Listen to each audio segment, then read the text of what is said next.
And we're back. Hey everybody, good to see everyone, especially Kyle. You're alive and kicking. We're here. We're dry. We're safe. We have power. Nice to see you guys. Yeah, we got through it last week with Varking. He did a great job, but it's nice to see you and have you back and we can roll with it. Well, welcome everybody. Welcome back to the officially unofficial Rings of Power After Party, brought to you by Fellowship of Fans and the Watch Party Network. I'm Michael, and you see on screen with me is Jen Gallagher. We are the hosts of Watch Party Network's Lord of the Rings podcast, and also, of course, joining us on screen, his triumphant return is the man behind the curtain, Kyle from Fellowship of Fans. I'm so happy to see you guys and get to discuss this really excellent episode. So we've got a great show today. As always, we're going to start with our spoiler-free panel, and that's no book spoilers. That's hosted by Jen, and we got a full slate today featuring Tricia from Beyond the Screenplay, John from the Wheel of Time YouTube channel What Up, and Lottie, host of the Harry Potter podcast Shell Cottage Radio.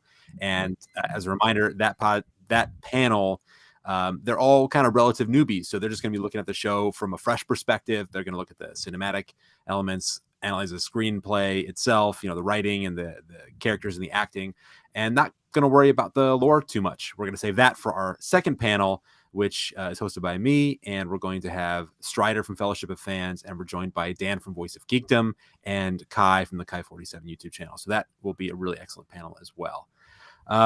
Before we get rolling, as always, we like to feature a Tolkien artist. There's a great community of Tolkien artists out there. And this week we are featuring Anna Cooley's, whose work is really just some of my favorite. Great use of color.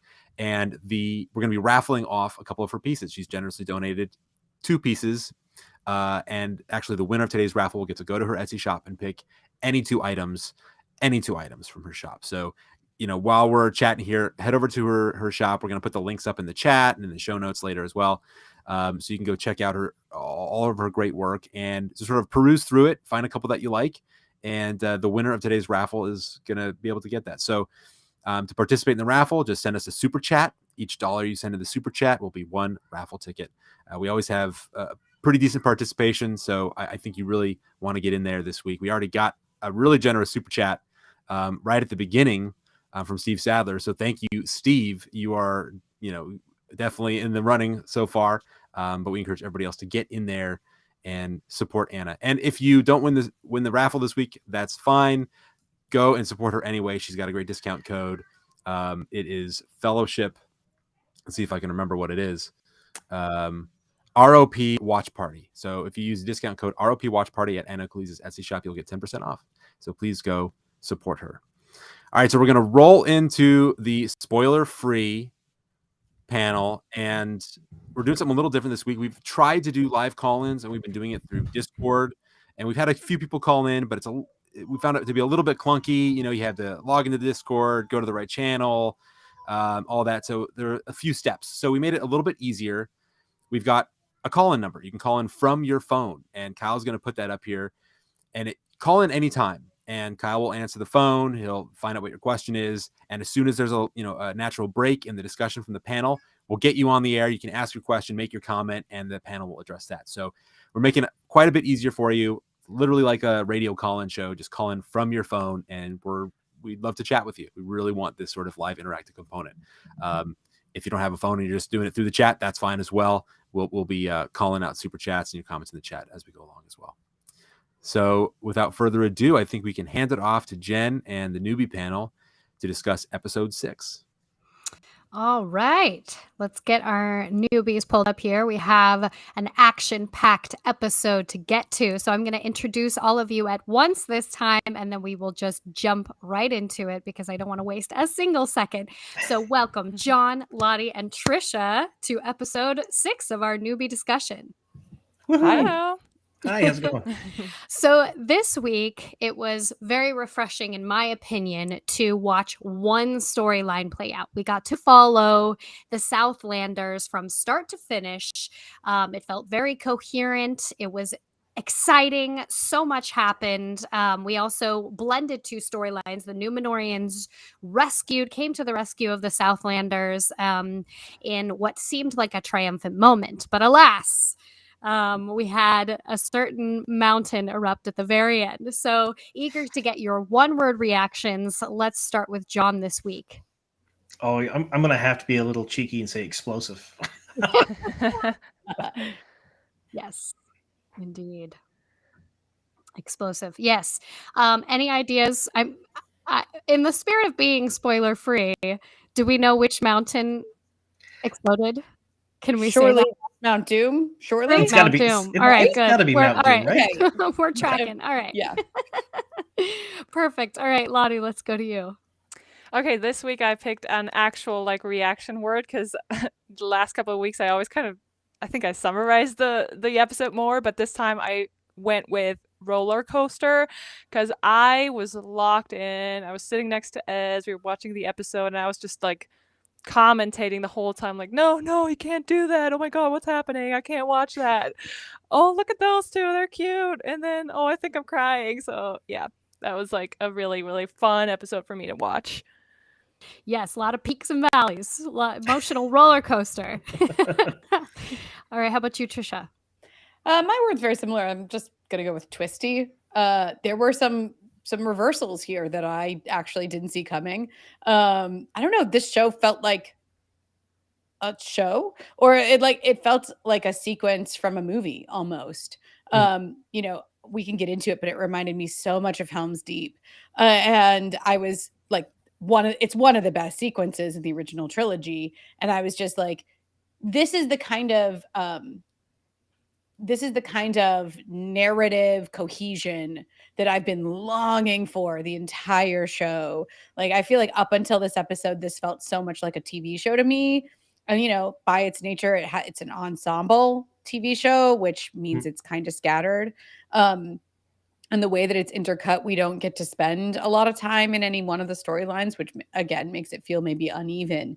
But with this episode, I was like, yes, it's a whole episode. That's a whole sequence. It's a big battle. And then it's got twists and turns. And it felt like a movie actually for the first time in a way that I really enjoyed. Yes, it was a very cinematic episode. It was directed by Charlotte Brandstrom, so we got a different director this time. And I think that this was a very artistic episode. There were a lot of scenes and shots that were very visually beautiful to me. But let's start right from the beginning with that opening shot of Adar, planting the seeds into the ground. And actually, my co-host Mike pointed out that this whole scene where he's planting the seeds and then he walks up and gives the speech to the orcs it blocked the exact same way that the scene from the previous episode was blocked when you had Bronwyn walking up the steps to deliver a rallying cry to her people.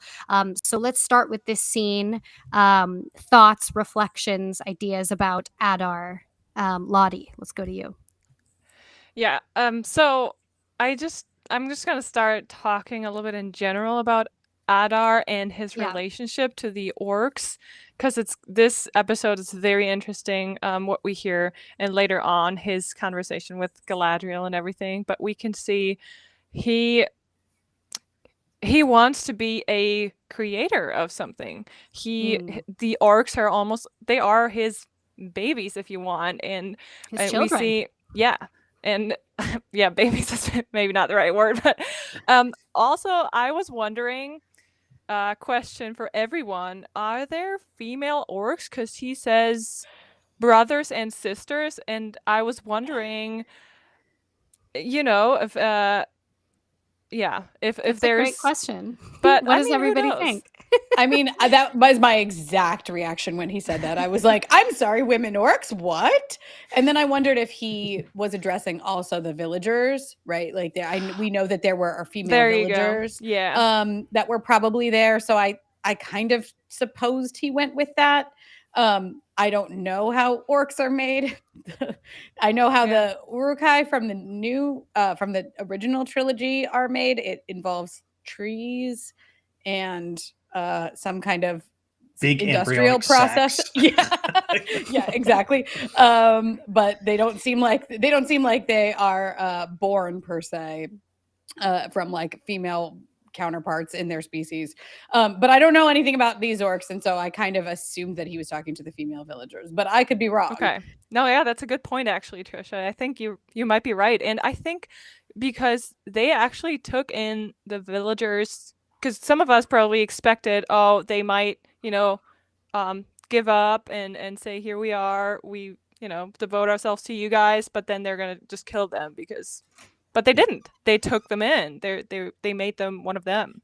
Well, so that was pretty interesting. And then kind of sent them all to their deaths. But I know. Yes, but sure. Yeah, true. Yeah, I like that you pointed out, Lottie, that Adar is in some ways a creator, right? They're continuing playing with him as a character. Is he light? Is he dark? He is both. And you see this in a lot of the cinematography. There's always a beautiful combination of light and darkness anytime that he's in the frame, which I absolutely love. But to me, this makes him such a wonderful villain because there is that question mark with him, and we got so much more information about him this time, so we can definitively say this is not Sauron. Did this come as a surprise to any of you, his backstory, and what did you think about it? I think I want for to me, hear what it John wasn't- has to say. Oh, sorry. Okay. Yeah. Okay, No, go it's ahead, okay. John. He's just sitting there looking like he's got a thought. I honestly thought that he'd be some incarnation of Sauron. Like I said, I don't know much about the lore, what's supposed to happen, or what this is based on. But when I found out that he was an elf that turned to evil, so to speak, but he doesn't seem totally evil. He seems more like he was disenfranchised, I guess is the best way to put it, I think, with his people and with the way they wanted to do things. And he found something he liked better, which to me is the best of a villain. I like a villain that has reasons, that has a backstory that you can sympathize with, and I kind of hope he sticks around longer. I don't want to see him be a one shot just for the first season. Like, he disappeared near the end of the episode, so we're probably going to see him more, I hope. And I don't think he's going to be the big bad, but right now I think he's probably one of the most interesting characters in the show. I'd say top 3 for me. I totally Yeah. agree. Mm-hmm. Definitely. Can I say something that might be from one of the later scenes or connect to one of the later Oh, scenes? absolutely. Yes. Go off. Yeah. Because I was wondering, I agree, we have a villain that's very much, we can sympathize with him, but I still am wondering, what is that darkness? What do the orcs want? Like, what's their goal? What kind of world do they want to create? Because I could sympathize with them even more if they actually had something, that I could understand, okay, why they want to create that kind of world, a real reason behind it, not just, oh, we're also worthy to be here, to breathe, to live, but then they go kill everybody. Why? Yeah. Yeah. I mean, that's a really good question, understanding their motivations. I mean, the interesting thing about, I think, what we saw in this episode, and that we haven't seen in the Lord of the Rings in general, was you sympathize with the orcs, and you sympathize with Adar wanting to give them a homeland. So that's an interesting emotion to wrestle with, and also what that looks like and what that means is not totally clear. We know that it means somewhere that will be covered in darkness, hence the eruption of Mount Doom this week. But that the whole theme with the orcs and Adar is something really, really different and controversial, I would say, in the Tolkien community right now. No spoilers, but it's something that the professor himself really wrestled with, the question of the orcs. So, it was a really, really different theme than I was expecting. I really enjoyed it. I really enjoyed watching Adar kind of verbally spar with Galadriel in that scene where we uncovered the truth about who he is, that he is an Uruk. But I'm curious to get your thoughts on it, Trisha. You look like you have something to say. Yeah, I mean, I also like him as a character. I think the performance is great. And I think that it is probably the place in the series where the themes are being explored most clearly in the text. And I do think they're interesting, right? Like, what does it mean to be evil or to be good? I think that the reveal that he is not Sauron, he was like, I killed Sauron. I was like, BS. And Yeah. so obviously so was Galadriel immediately. She was like, nah. Yeah. But I do think that all of that sort of raises interesting thematic questions. And I agree that watching Galadriel speak to him kind of brought those things to a fine point, or helped those themes kind of crystallize, especially in that moment where she was like, I will wipe you out from the face of the earth, but I'll keep you alive and give you torture something. Yeah, I was like, who's the dark one now? Like, all right. it's Exactly. Well, Yeah. and that's his response, right? He's pointing out that there is a darkness inside of her, and we saw that was the theme being raised for her in the last episode. And so I like all of that is being textually addressed and sort of discussed in their actions. Now, I think one thing the show is going to potentially have a hard time doing is revealing who Sauron actually is, because I'm starting to worry that it's Halbrand. And I you wonder, and everybody else. I know, and I'm just like, he doesn't seem powerful enough or ambitious enough. Like, he doesn't seem ambitious. And I'm wondering how the show is going to do that in a way that doesn't feel cheap, or like it's just being shocking or surprising for its own sake. Like, I think when we get to that moment, we need to go like, of course, right? There has to be something seeded in there that pays off, which means it needs to be set up earlier. And I'm worried that there isn't enough setup. They're so concerned about shrouding Halbrand in mystery that the setups are not going to be there. And when you don't have the setups to justify the payoff, that's when we as an audience start to feel cheated, or we roll our eyes. So best of luck to the show as we get closer to that moment. And I could still be wrong about who it is, I suppose. But I'm starting to get concerned that we're heading for a twist that doesn't feel earned. Yeah, I'm worried that they're going to do a little montage of all the things that the Of course they are. the fans missed. You missed this, and you're stupid. So this is who it is. But they're going to be either completely inconsequential or so in your face that nobody thinks they're real all the way up through. They did it with Wheel of Time when they revealed Randall Thor's the Dragon Reborn. The little montage they did before that reveal was horrible. It was badly done. But I hope they handle it a bit better here. And like you said, I'm really hoping it's not Halbrand. I don't want it to be him, just because it would be an easy choice, if that makes any sense. I'd rather it to be like Poppy, or just completely out of left field, like in a mega twist. Yeah, and it just happens. But then there are small things seeded in there that you can go, oh, of course. But like I said, I'm sure the Lord of the Rings fandom is picking every episode apart, frame by frame, trying to figure out who's who. So there will be people who aren't surprised. But I hope it's done in a way that doesn't feel like Trisha said, cheap. Mm-hmm.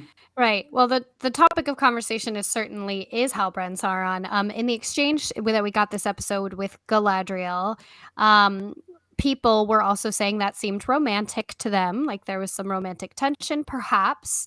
And also, Halbrand became king once again. The king in the Southlands this episode. So his storyline is definitely going somewhere, but the question of his identity was, first front and center in this episode. Adar asks him, who are you? Asked him several times. Who are you? Like, Halbrand doesn't answer him. So clearly, this big mystery is going to be a major focus of the show. There are a lot of theories out there that I cannot go into. Oh, I'm sure the lore panel will go into those. I wish I could.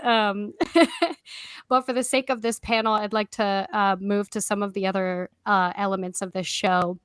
It was a very bloody episode, a little gory. really intense. I think it heightened the tension for me, particularly in the scene where the villagers are being stabbed one at a time. Slowly. Oh, Slowly. Yeah. Slowly. It wasn't a quick thing. Yeah. Yeah. So, I mean, what did you all make of the pacing of the show and the sort of horror elements? I mean, did it work for you? Was it too scary? Was it too gory? I'd love to hear about that. For me, I would say not too scary, not too gory. I think they balanced or tread that line pretty well, because it is supposed to be a fantasy-esque show, and the bad guys or the bad elements are supposed to be scary. I mean, they really are. I mean, if you're not scared of the orcs, or if you're not worried about what's going to happen to the characters on screen when they're captured, there is some elements of good in Adar, but I don't see it in the orcs yet, and I don't think we will. So when they were killing the villagers and when they were having the battle and stuff, I don't think it was over the top. It was more like Braveheart gore and not like Evil Dead gore, if that makes any sense. So it was believable in the battles, believable in the amount of blood and stuff they use, but not too overboard, I don't think. Even when there's blood gushing from the mega orc's eye, that wasn't too much. He gets stabbed in the eye. Of course there's going to be blood and ichor and all kinds of nasty stuff bleeding out of his face, but I don't think it was too over the top, no. I don't agree. I thought it was too much. It didn't feel like the original trilogy to me. No, it did not at all. There is that. I will say it felt gorier than that. And it felt like the visual effects and hair and makeup and costume and everybody got I don't know, they did amazing work this episode, and they really showed it off. Like there was just a lot of focus on those effects, and they look amazing. Like, I mean, I think that we could have calmed down with the black blood squibs. There was just so much of it. And just like the coming out of the eye, I was like, okay, all right, everybody, calm down. And then of course the arrow wound, like I was like, wow, it's so nice that the orcs stopped sieging this tavern for a few minutes while we tended this arrow wound very slowly, and really showcased every moment of how you take an arrow out of somebody's shoulder and cauterize it with seeds. I have field dressing questions about how that works. But anyway, look, I'm not here to nitpick the medical like medical technology of Middle Earth. But yeah, I just felt like they were really lingering on some of those elements in this episode, and not so much the horror, but yeah, just the graphicness of the gore. I do wonder. And this is always my question: is it serving the story? You know, I don't mind. To your point, John, I don't mind if there are stakes, right? If there's real death on screen, that is stakes.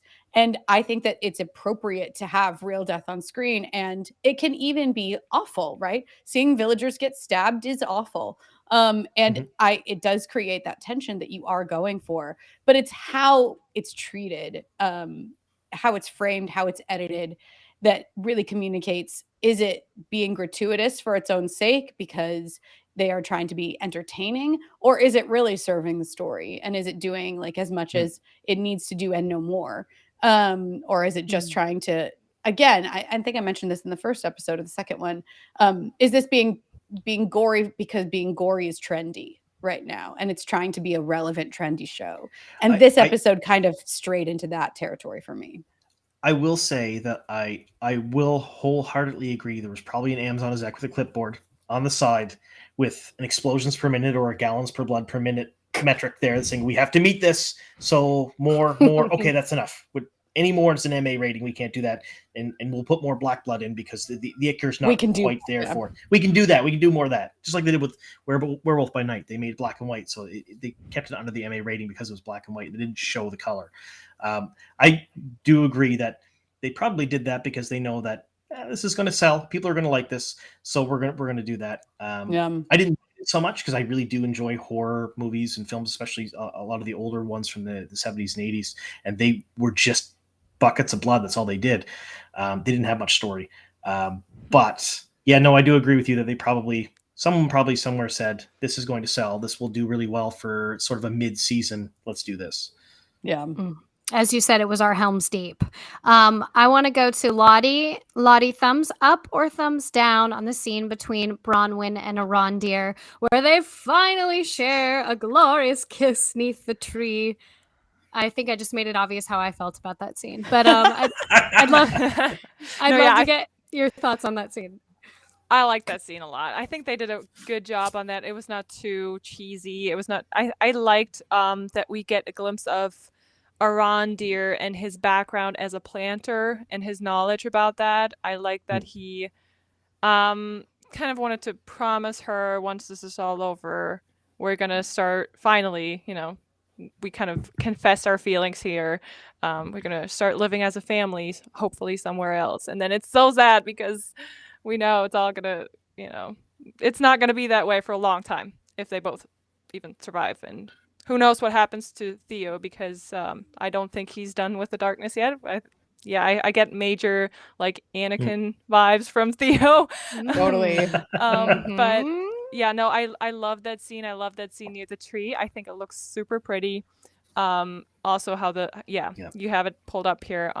I liked it. It was not too much for me where they focused only on that. I thought it was well balanced. Yep. Totally agree. I feel like they made us wait for this moment, and you see the desperation all over their faces that they want this future to come to pass.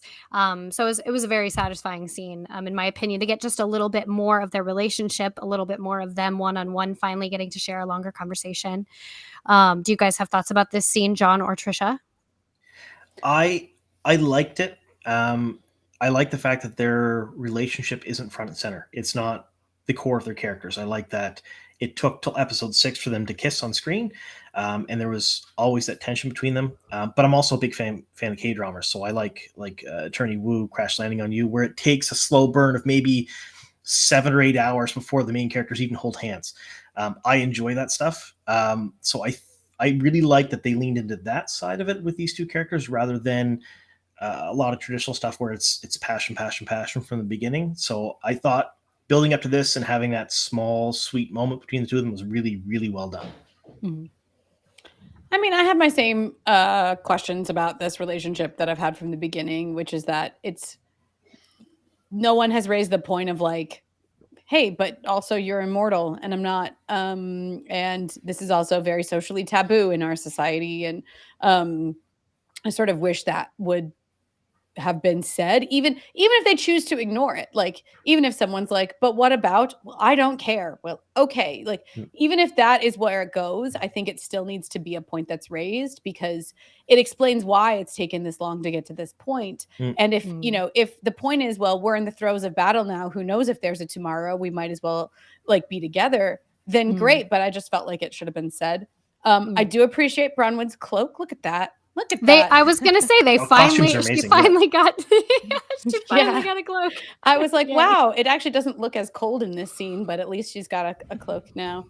But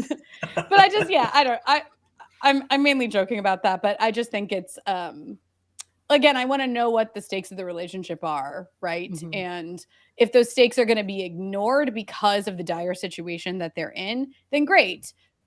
But I want to know what they are or wish they'd been addressed. And again, I do want to know how Theo fits into the whole picture. I agree with Lottie. I think we're going to see more from Theo and his fascination with evil or the darkness, if you will.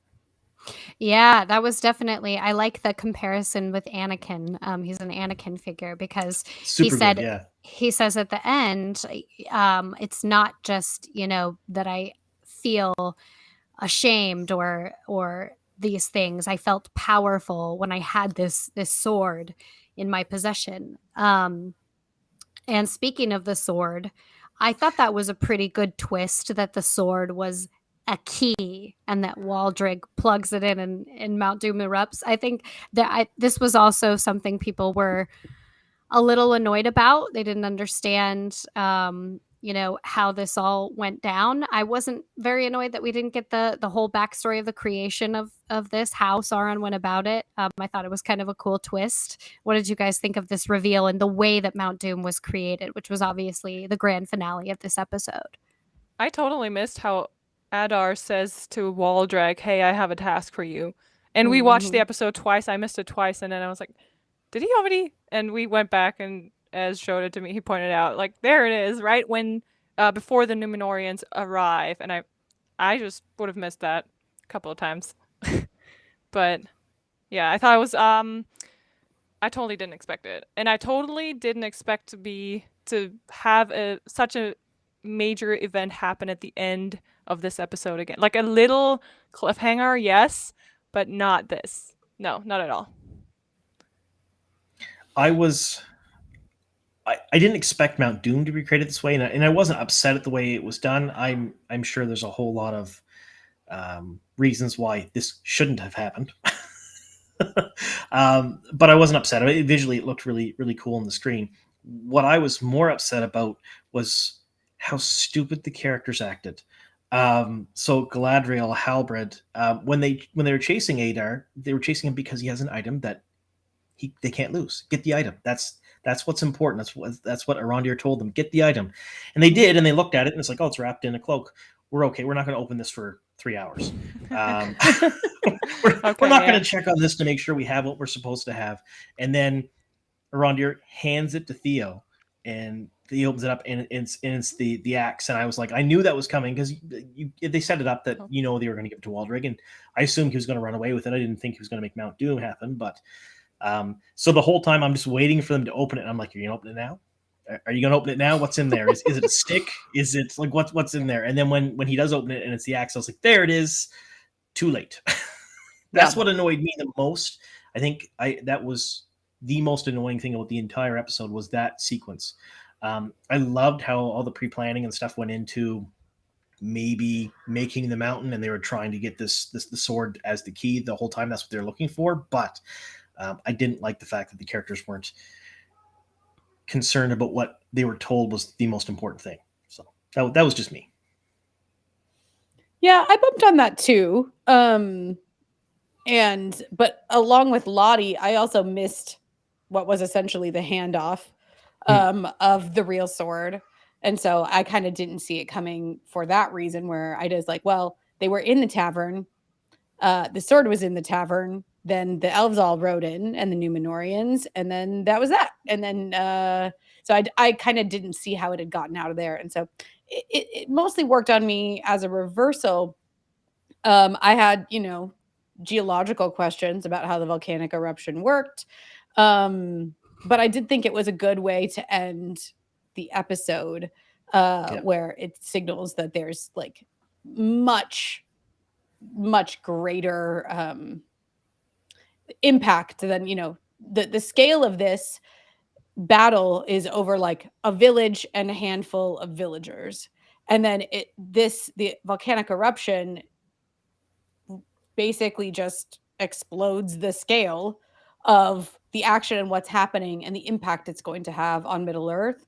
And it's a very quick way to do that in a way that doesn't feel forced, right? If the small actions of these relatively small group of people here can then create, or lead to a natural disaster, well, then that's going to have far-reaching impacts in Middle Earth. And I was wondering how they were going to accomplish that blowout in scale, because the scope of the story had been relatively small up until this point. So I think it didn't feel too sudden or cheap to me. I kind of bought that this would be like a believable way that the scale would get blown up. I also want to say, I'm sure we'll get more into Galadriel and Halbrand, or maybe we will, but the horseback riding stunt work was amazing. Wasn't that a great scene? Really Loved good. Yes. it. I Such feel like a there's good not callback. enough. Oh yeah, there's not enough horseback riding action in movies anymore. Like there hasn't been some good horseback riding since like, I don't know, the Fellowship of the Zorro. Ring. Fellowship of the Mask Ring comes to mind. Mask of Zorro is also amazing at horseback riding stunt work. But yeah, it was so good to see some horseback riding stunts being done here, and it's all real. It's all great.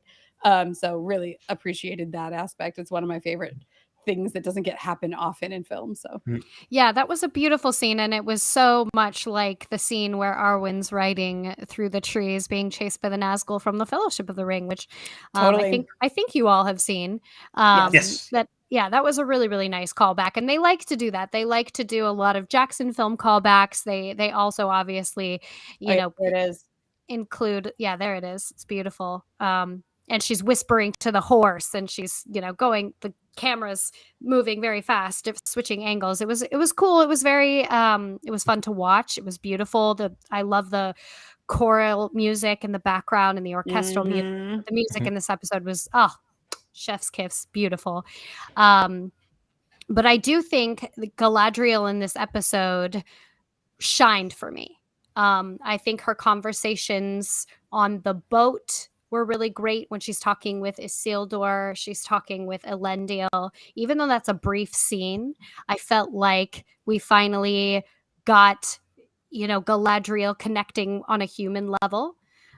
We've seen just a little bit of it, but it's sort of, we've all on this panel said that she's a frustrating character for us. So I'm curious to hear your thoughts at this point in the show on Galadriel, because we only have 2 episodes left, and she is a central character. Is she growing on you? Is she, moving in the right direction? So I'd love to get your thoughts on her. I guess for me, she always kind of worked. I didn't have as much issues with her character or character development as the others, I would say. So I love that she finally connected with Isildur. I wanted that to happen for a long time, because I feel like they definitely have some kind of destiny together and bigger parts that they play together. And that was a really, really nice way how they met. Like you said, they see the sunrise.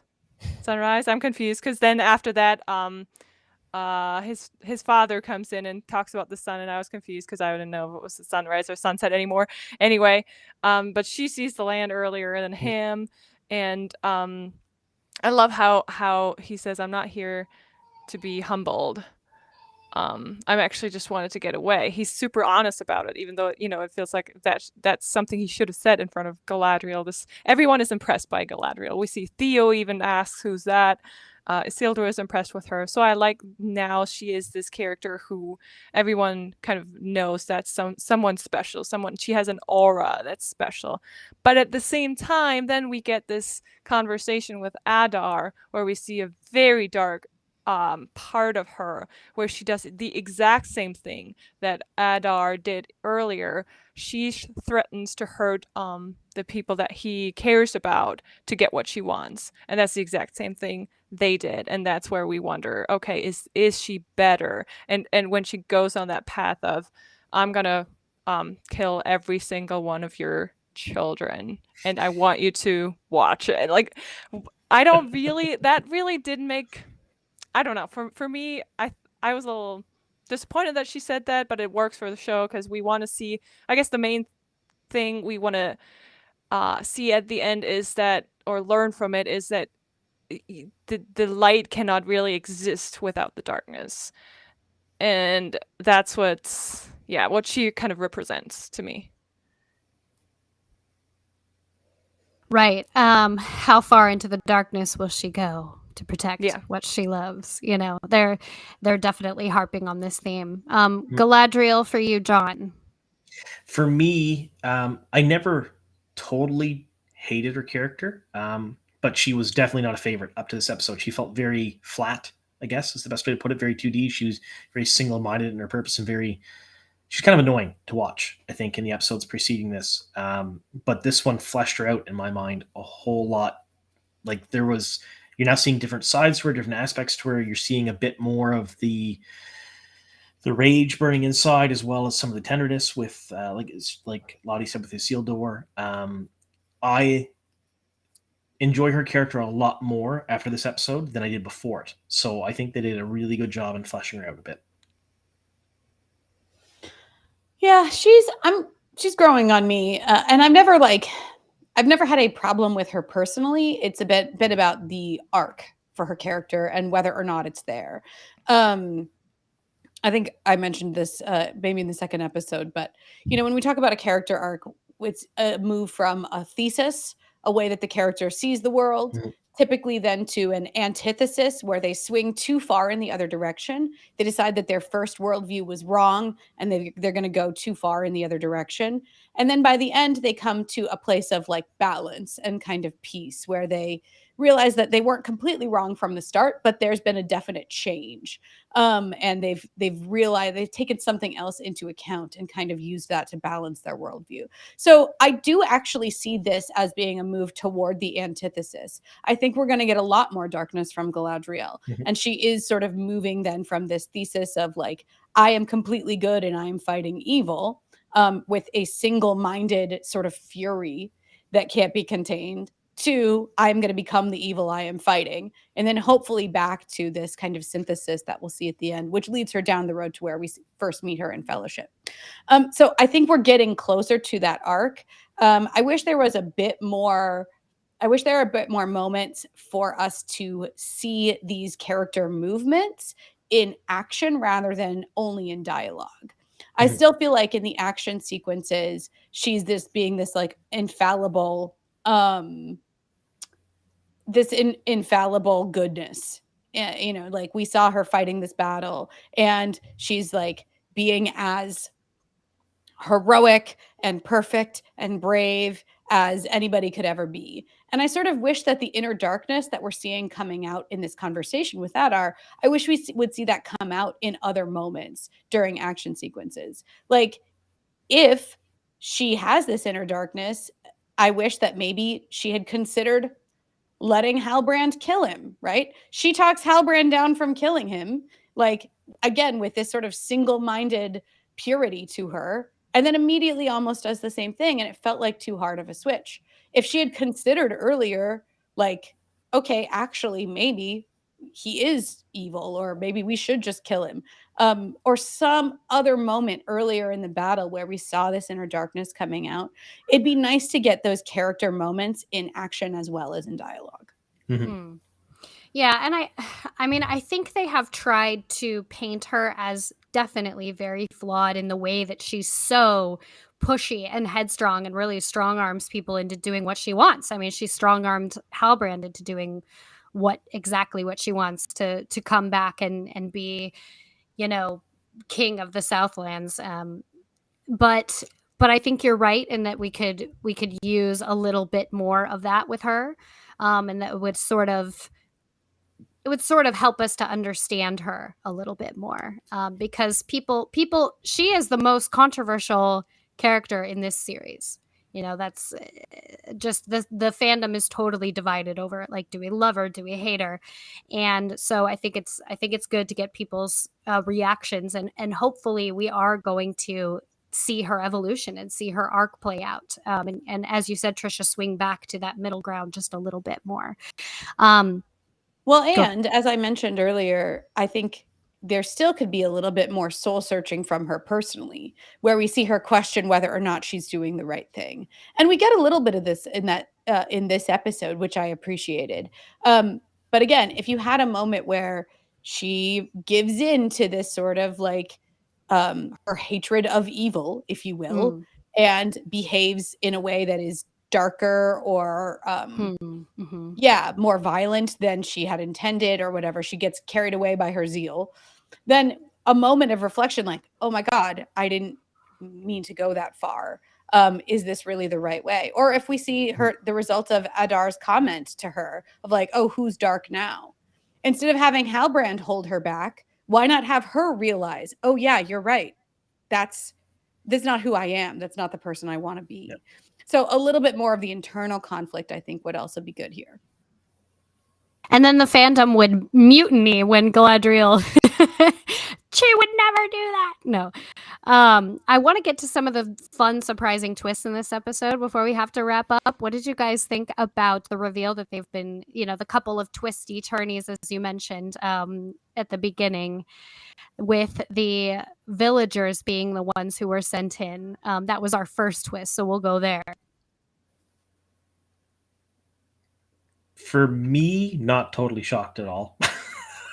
I mean, I expected them to be eaten, I think is what we said last week. And when they weren't. We knew a couple of them were still around. I assumed that they're going to be using them in battle. They're going to, maybe not all of them, but I think a lot of the up close shots that they showed during the battle were of actual orcs. There were actual orcs did all the speaking. Actual orcs were the up close shots, and the villagers were more in the background. So when they revealed them at the end that they were villagers, it was supposed to be a big surprise, but to me it wasn't a total surprise. I don't want to say, because there were a lot of people coming down, and then again when there were more coming to attack the village of the second wave, so to speak. Again, that was not a huge shock to me either. I fully expected, while they're out and they're all cheering, and that was too easy, way too easy to have a bunch of untrained villagers take on a massive number by using a few Home Alone tricks, which is essentially what it was.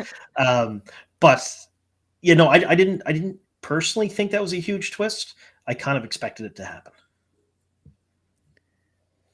Yeah, it did surprise me a little bit, just because the show didn't really tip its hand about these might be the villagers, right up until we saw that one villager had red blood on him. So that part of the reveal did surprise me. The fact that there was a second wave was not a surprise. I was expecting there to be a lot more orcs, and so the fact that, they basically then had to immediately retreat to the tavern and basically were facing a hopeless situation. That's just good writing.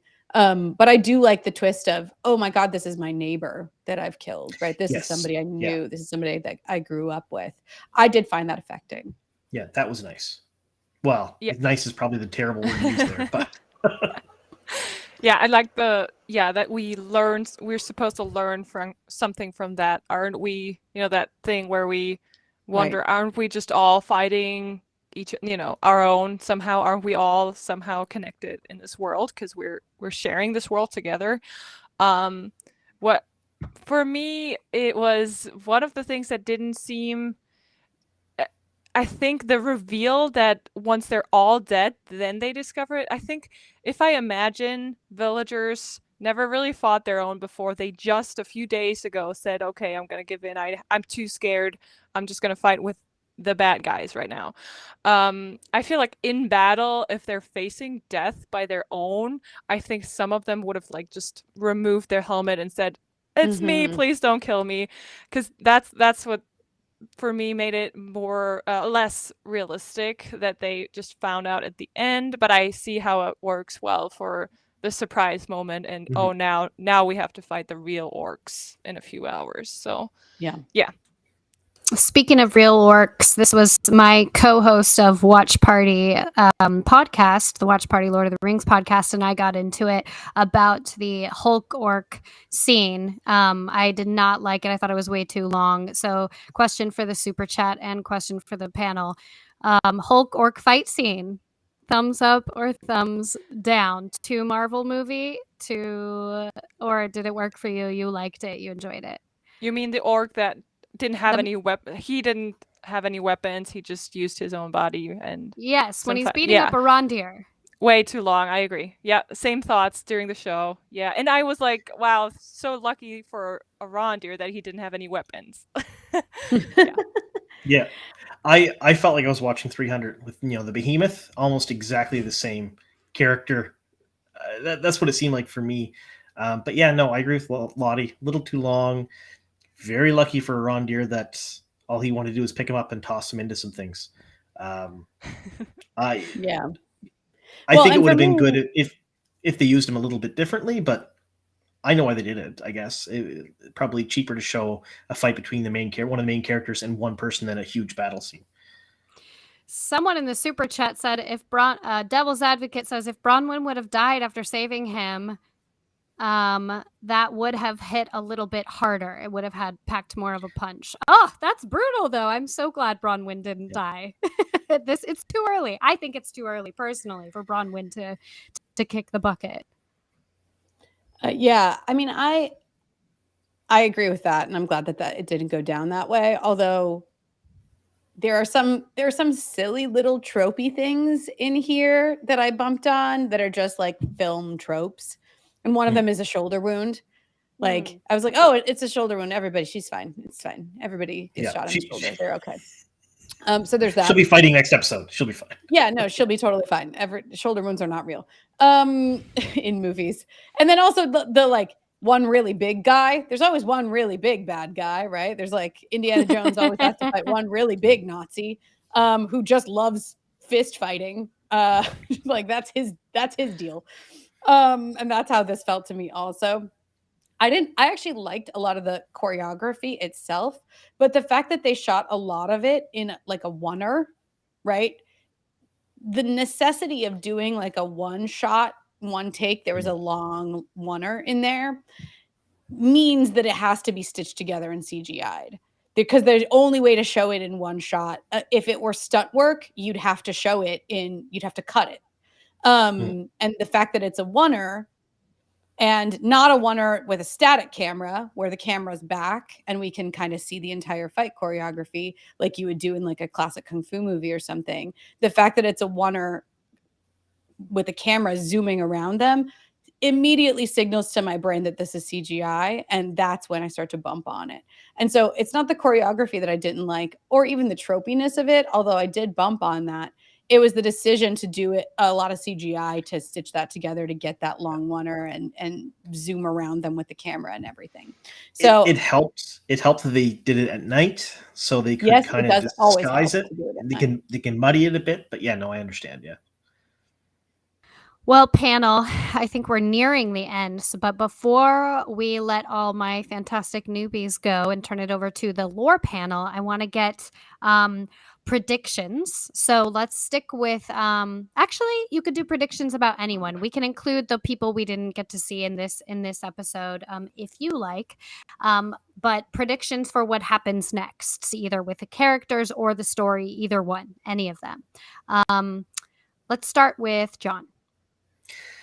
Predictions. So we have 2 episodes left, right? 2? Right. Correct. Okay. That's not much. And right now, the only antagonist we have is Adar and his orcs, I think. Like, truly. I mean, there's some questions about some other people's motivations, but the in-your-face bad guy's Adar. So I'm going to say that in the next episode, we are probably not going to see any of Bronwyn or Rondir, Theo, none of them. I think we're going to go back to the dwarves and the elves and a little bit more of the Harfoots. I think you'll see the Forge be completed around the same time that Mount Doom erupts, so to speak. I think we'll probably see something like that. And then the final episode, I don't think that all the storylines are going to join together unless what they do is Galadriel takes everyone and they kind of retreat back to Elven lands, and that's the last episode. And that Adar starts building up an orc army. I'm not quite sure how they're going to stitch the two of them together, other than Galadriel retreating with everyone back out of the Southlands. But that's my prediction, that they'll probably retreat. They'll go back. They'll meet the other elves, and the Forge will be completed around the same time, and they'll start thinking of making weapons to fight this new enemy. That's my guess. I'm personally excited to return to the Harfoots and the dwarves and the elves. Let's go to Lottie. Predictions. Yeah, me too. I can't wait to see both of them again. I think we're gonna see, because we had one little scene where some weird folks were looking for the stranger. And that was just one little scene. I was wondering, why don't we see them more? I was expecting that, so I feel like that's going to be also a task for the Harfoots. Maybe, encountering them. And I don't know if we're fully are going to get the answer who the stranger is this season. But I do think after this episode, I know you don't want it, but I do think it's going to be Halbrand who is Sauron, because it made me think about Gil-galad, who said when Galadriel was, like how she has to be careful that she doesn't bring the darkness with her by obsessing over it. And a lot of things, like also that he doesn't, I don't want to say more. It's just, I think Halbrand is going to be Sauron. Okay. Thought that for a while, wasn't sure. After this episode, I do think so. Yeah. Okay. All right. We have one firmly in the camp of Halbrand is Sauron. How about you, Trisha? Very similar predictions. We're going to spend the entire episode with the Harfoots and the Stranger and the Dwarves and the Elves. And we're going to see the results of the volcanic explosion and probably, potentially an elf retreat or the beginnings of an army starting to form up to actually deal with what's going on at Mount Doom as the evil forces start to collect at Mount Doom.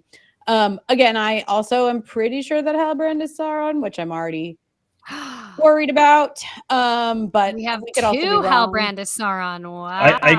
Go with three. don't quote me, Go with three. Three? I think We have probably, 100% of the newbie panel. Breaking news, folks. 100% of the newbie panel says Don't that. make it a thing, Jen. Like it's not a bit. Like I'm not willing to put money. Like I don't have any money to spend on this. So, but probably. And I do think that. I think in the last episode I said we wouldn't get the answer to that, or we might not get the answer to that in this season. It does seem like they're going to give it to us this season. But maybe not with Meteor Man. Maybe we won't know who Meteor Man is. And some other they will raise some other questions that they will not answer in this season. All right. Good predictions, good theorizing. As always, I so enjoy talking to you three every week. We will miss a few of you next week, I believe. Yes, I will not be here. Trisha will not be here, and John will not be here. I'm going to be here. Lottie for the win! We will also bring in another newbie as a sub, but you two will be sorely missed. Thank you for your wonderful thoughts and speculations this week. And with that, I think we are going to wrap it up. We're going to turn it over to our lore panel now. They're going to go deep into the lore. They're going to talk about this episode, tear it apart, dissect it. So if you want spoilers and you want more book lore, tune in now. We're going to hand it off to Mike Rowland, who is the co-host of Watch Party Network. Thank you, newbies, so much, and we will see you not next week, but the week after. John and Trisha and Lottie, I will see your lovely face next week. And thank you to everybody in the super chat. It is really popping off. I can hardly keep up. But as always, we appreciate you guys participating. I know there's some folks there who are also in the, of course, Halbrand is Sauron camp. I'm seeing that come up pretty frequently. Still controversial, but yeah, thank you, everybody. Thank you to Fellowship of Fans for hosting, as always, and we will see you next time. Thank Bye. you, Jen. Thanks. Bye. Thank you.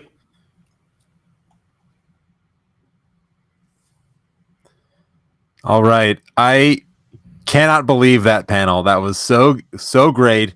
And 100% Halbrand is Sauron conspiracy theory panel. Just crazy. We're going to talk about this in the lore panel for sure. But I can't believe everybody's seeing the opposite of what I'm seeing. It's nuts. But I never was behind the Halbrand is Sauron theory. Although obviously I can see all the hints. It just amazes me that even the newbies are picking up those hints, because I felt like all the breadcrumbs we got were just for us book lore folks, and but now the newbies are getting on that train as well. Just agreed. Yeah, just incredible. Well, while we get the rest of our panel in here, panel number 2, I want to remind people, and the super chat is already cooking, but we have a featured artist, Anna Coolise, great art, and if you submit a super chat, you will be entered into a raffle to win any two pieces from her store. So you get your super chats in. We'd love to chat with you anyway, but there's the added incentive that you could potentially win a couple great pieces from Anna Coolise. And her art is, again, just some of my favorite. And I really appreciate her generosity here. And I wanted to say a couple words about her that she shared about her backstory. Anna started illustrating Tolkien when she was about 15 after seeing the movies. So for those people who said that the movies never, that no one became a genuine Tolkien fan because of the movies, I think time and time again we've seen that's false. So many people, they see the movies and it gets them down to the rabbit hole of the books, and then they people like Anna that create wonderful art. And she was overwhelmed by the richness and coherence of the world Tolkien created. And despite the beauty of the movies, the book often evoked different visions, and I wanted to see them on paper. For many years, I was only doing this as fan art, and then I decided to start my shop after one lovely lady reached out to me to buy a painting. And in her art, she tries to follow the book descriptions with a few movie-inspired exceptions, and she places a lot of weight on color and light and meaningful composition. As one of those people who saw the movies first and only fell in love with the books after that, she very much hopes that the Rings of Power will be this same gateway to Tolkien's rich world for many new fans. And I hope that as well. I think we're already seeing that. I see great Rings of Power art popping up. People are already jumping in. The art, say what you want about the show. People have all kinds of feelings. The visuals, the art, the blocking of scenes, it's just stunning and inspirational. And for people who are visually oriented, it's just a feast. This show is absolutely a feast. So thank you, Anna, for those words, and again for your generosity, and for giving us a discount code ROP Watch Party for 10% off of her Etsy shop, ROP Watch Party. So please go support Anna. And while we're still getting our panel in here, food and drink. Every week we're doing food and drink. This week's food, again, came from Chris Rachel Osland, author of An Unexpected Cookbook. And this week's recipe was a trio of Hobbit hand pies. In my neck of the woods, we call them Cornish pasties. And a porter cake for dessert. I felt very proud of myself because I actually made it, and it involves baking. Well done. Well done. Yeah. I mean, there was a bit of cheating involved. I bought the dough pre-made. Also, because I had to work late that day and couldn't get around to making it, my wife made it. So that's the ultimate cheat. You have your wife make it. Got made. It got made. Yeah. That's what matters. It got made, and it looked beautiful, and it tasted good. So thank you, Chris Rachel Osland, for that recipe. She is giving us our recipes for episode 7 as well. You can go check it out at thegart.com. She has a ton of great nerd related. She has a whole section on nerd recipes, is what she calls it. So go check out her website, and she's got the episode 7 menu already up, and we'll be tweeting that out shortly after this panel. And our drink, again, from Liquor and Lore, the Orc Draft. My personal favorite. Any drink with black pepper in it, very unique, and I enjoyed it. A little bit of burn on the way down. Nothing wrong with that. And before we get our panel in, one last thing. We do trivia every week, and our trivia this week, and it gets blasted out on the Fellowship of Fans Twitter account. Our trivia question was, what regions did Adar say the orcs crossed until their feet bloodied the dirt? We got several right answers. The right answer, of course, was Ered Mithrin and FL Arnen.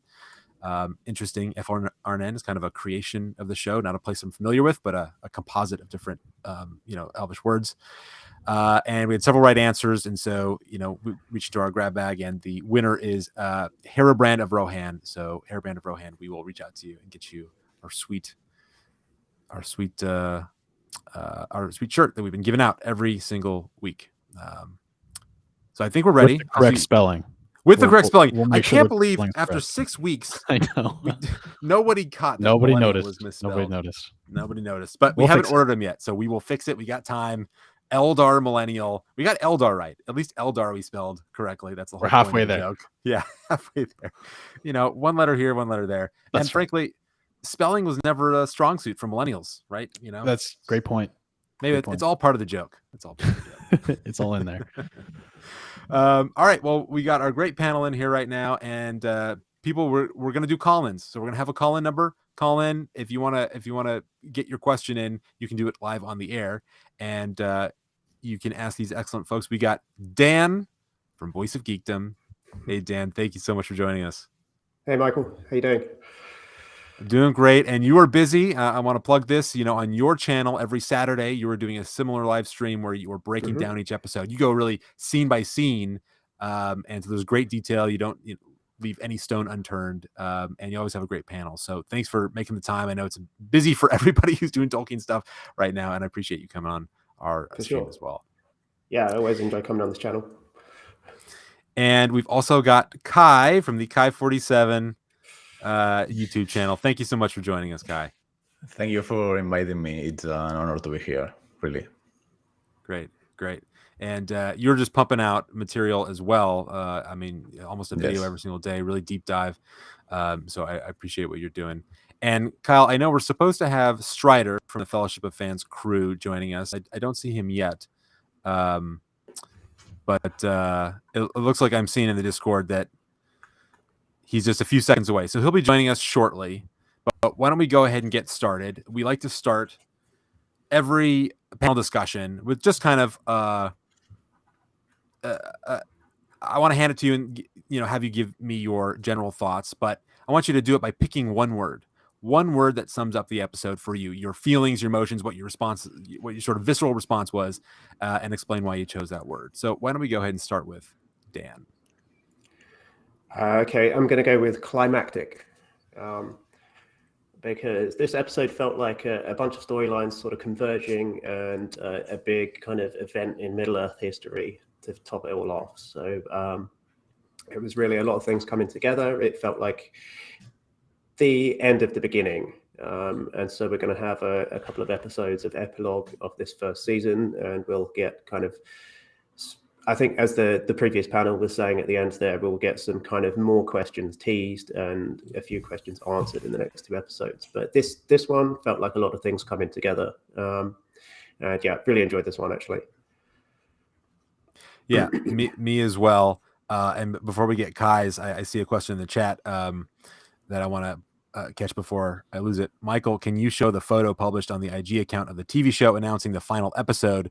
There's the final clue that connects Halbrand to Sauron. And what's being referenced there is Amazon, for some reason, released promotional material saying, hey, check out the season finale, even though we're 2 episodes away from the season finale. And that was a bit odd, yeah. In the picture, Halbrand is missing. So I think the idea being that, well, if he's not featured along with our other protagonists, that is sort of evidence to support the idea that by the end of the season, it will be confirmed that he is Sauron. I would point out that there are other protagonists missing. So I don't think that is necessarily conclusive, but it is an interesting point to make. And we'll certainly spend a lot of time talking about the is Halbrand Sauron theory again, which we seem to be doing every single week, but every week gives us more to talk about. Well, Gil Gallad's not there either. Gil Gallad is Sauron. Yeah, that he is a little bit not the Gil Galad I always imagined. So maybe that would be an explanation that I would appreciate. Alan Sisto like to say that he's hoping Gil Galad is actually tied up in Sauron's basement somewhere, and the Gil Galad we're seeing is just Sauron in disguise. All right, Kai, let's get your one word. Yeah, I'm sorry, but my word is indifferent because I don't like the show very much, and I mean, I don't know. I think that I had very high expectations of the show, knowing the book so well, and it's so different everything that I don't know. I'm not really being attached to any character or any story from the show. So I don't know. I like some things from the episode, like the Orodruin explosion at the end. I think that's like amazing, but the episode in general, I don't know. It's not. I don't know. So, and you said indifferent. Is that how you feel about the entire show in general up to this point? Yes, but also about this episode. I mean, for example, episode 4, I didn't like that anything. Like, I didn't like that at all. And this episode, I think that I like some things. I mean, it's maybe the episode that I have enjoyed the most, but nonetheless, I'm feeling indifferent. So you like it the most, but it's still not rising to the level of actually liking it. Yes, yes. Strider, how about you? Glad to see your phone didn't. Hello. Apologies for being late. I had some technical issues. Can you repeat the question, please? Oh, that we're doing our one-word synopsis of our feelings about the episode. So cool-ish. So I think it was definitely one of the most fun episodes we had so far. For sure, like in that top 3 out of 6 is pretty good, but I think maybe even like top 2. I'm not sure. but there were like standard issues that take away from the scale of the whole thing, from the feeling of it, mainly the scale. Like there was that scene specifically that kind of ruins the following scenes, where when Adar and the orcs reach the tavern, we kind of feel that everybody is inside. Everybody remaining in the village kind of feels like they're inside, or at least most of them. And then we have the feast afterwards, and Halbert is welcomed as a king, and it's like king of what, like 10 people, 15 people. So like those things take away from the whole thing, the whole impression. But overall, some of the parts of it were amazing, and we'll for sure talk more about them when we come, later in the panel. Yeah. And I would say that my word is jointed, which is a play on the word I would have used to describe previous episodes as disjointed. I think a very reasonable criticism of the show to this point is we have so many different plot lines. The pacing doesn't always feel right because we're jumping around from different plot line to plot line, and it's taken time for the show to find its footing. And one of the, I think, things that really benefited this episode is the fact that we really had one plot line. We had two groups that we find their plot lines merge into one plot line. And, previously we had several plot lines that were seemingly completely disconnected. It's one thing to have different people in different places, different plot lines, but if you feel like there's a connection between them, it's easier to follow, and the tension in one plot line can serve the tension in the other. But we haven't had that because really, what relevance does the Harfoot plotline have to the Durin and Elrond plotline? Everything is really disjointed. In this episode, we got one plotline, one story that we could really stick with the entire time, and it just felt so much better, easier to watch. The dramatic tension, the peaks of the plotline, you're able to feel them because you're not being pulled away at inopportune moments. So I know that we're not going to get that every single episode because we still have all these other plot lines that we have to jump to in other episodes, but I enjoyed that for at least this one, which is kind of sort of the penultimate episode in terms of action and drama. We got to stick in one place, and it made, I think, all the action also that much more effective, because if we had to stop the action and go over to the Harfoots while they're like walking around in the mud, that just would have totally broken the any tension that had built up in the Southlanders plot line. So this one I think was the best, just for no other reason. For that reason, we just get to stick with one group for the entire time.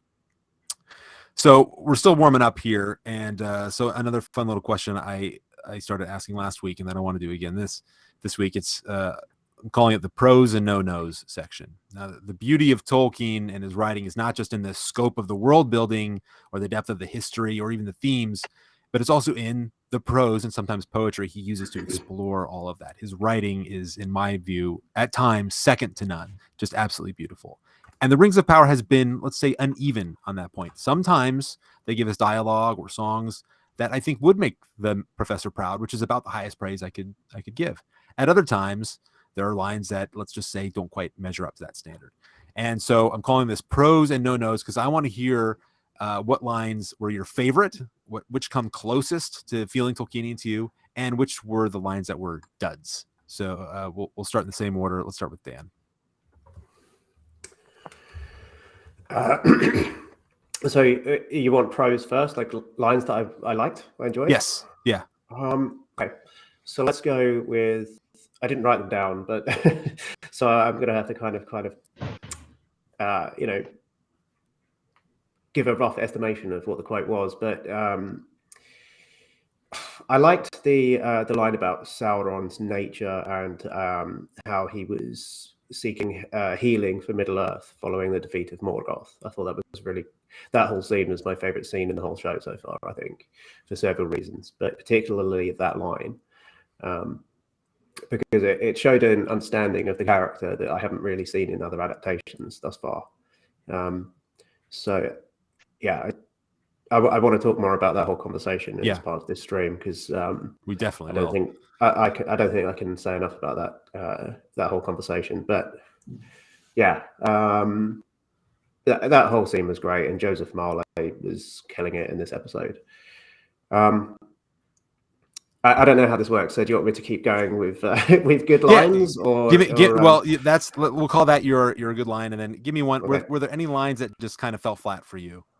They were anachronistic. They didn't work. And if you liked it all, or if nothing jumps out, you can say that. I'm not trying to force you to have a negative opinion or anything. I just want to give people an opportunity to air their grievances about the writing if they have any. Well, as a general point, this isn't a specific line, but as a general point, there were a heck of a lot of Peter Jackson references in this episode, I'm no shade on the movies, which I enjoy. They're great movies. We've talked about the movies before on your podcast. Mm-hmm. But the sheer amount of kind of member berries in this episode was like a little took me out of the action a little, and so that's one of my big criticisms of this whole episode. So there are several examples of this. There's physical things like the horse chase was very reminiscent of Arwen in the Fellowship of the Ring, and there was the orc that was dying on the ground that was laughing at the heroes, who is very reminiscent of that one orc in the Two Towers scene, with the scene where Aragorn falls off the cliff with the wargs. So there were a bunch of little, as I said, member berry scenes, which kind of I could have done with 2 or 3 of those, but there was like 12. I counted them on my stream last night. There was like a dozen moments in that episode that just really took me out of the action. You got Arondir trying to smash the sword, and the mallet breaks, which reminds me of Gimli trying to kill the ring with the sword, right? Yeah, I appreciated that scene because that was logical. Because I think Yeah. probably people like us would be complaining about it if there wasn't a scene like that where they tried to destroy the MacGuffin before the baddies got hold of it. People would probably take that as a point to criticize, because there's a disjoint in the logic of the plot there if they don't have that scene. And it wasn't exactly, it wasn't a parody of that scene in the Council of Elrond. There was the scene where Theo asks his mother Bronwyn to say the thing that she says when he's like, I don't know, got night terrors or whatever, and she says Sam's line from The Return of the King. And so from the movie Return of the King, in the book, that line is actually it's narration. So it's Tolkien narrating Sam's inner thoughts rather than a spoken piece of dialogue. So you can argue that it sort of doesn't necessarily, I don't know how to put this, doesn't necessarily sort of break the immersion, because it's not a repeat of an actual line that was spoken, but it was a little tried.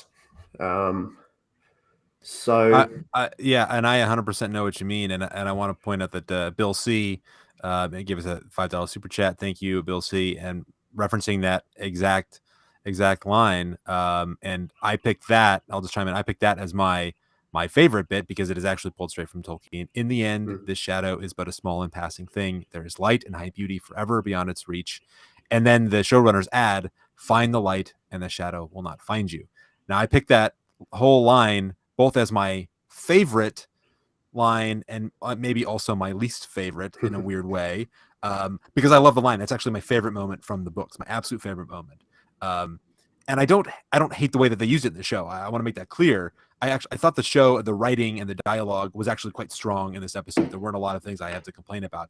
But you mentioned there's kind of this nuance for those of us who really know where it shows up in the books, for those lines to appear actually word for word in another character at another time.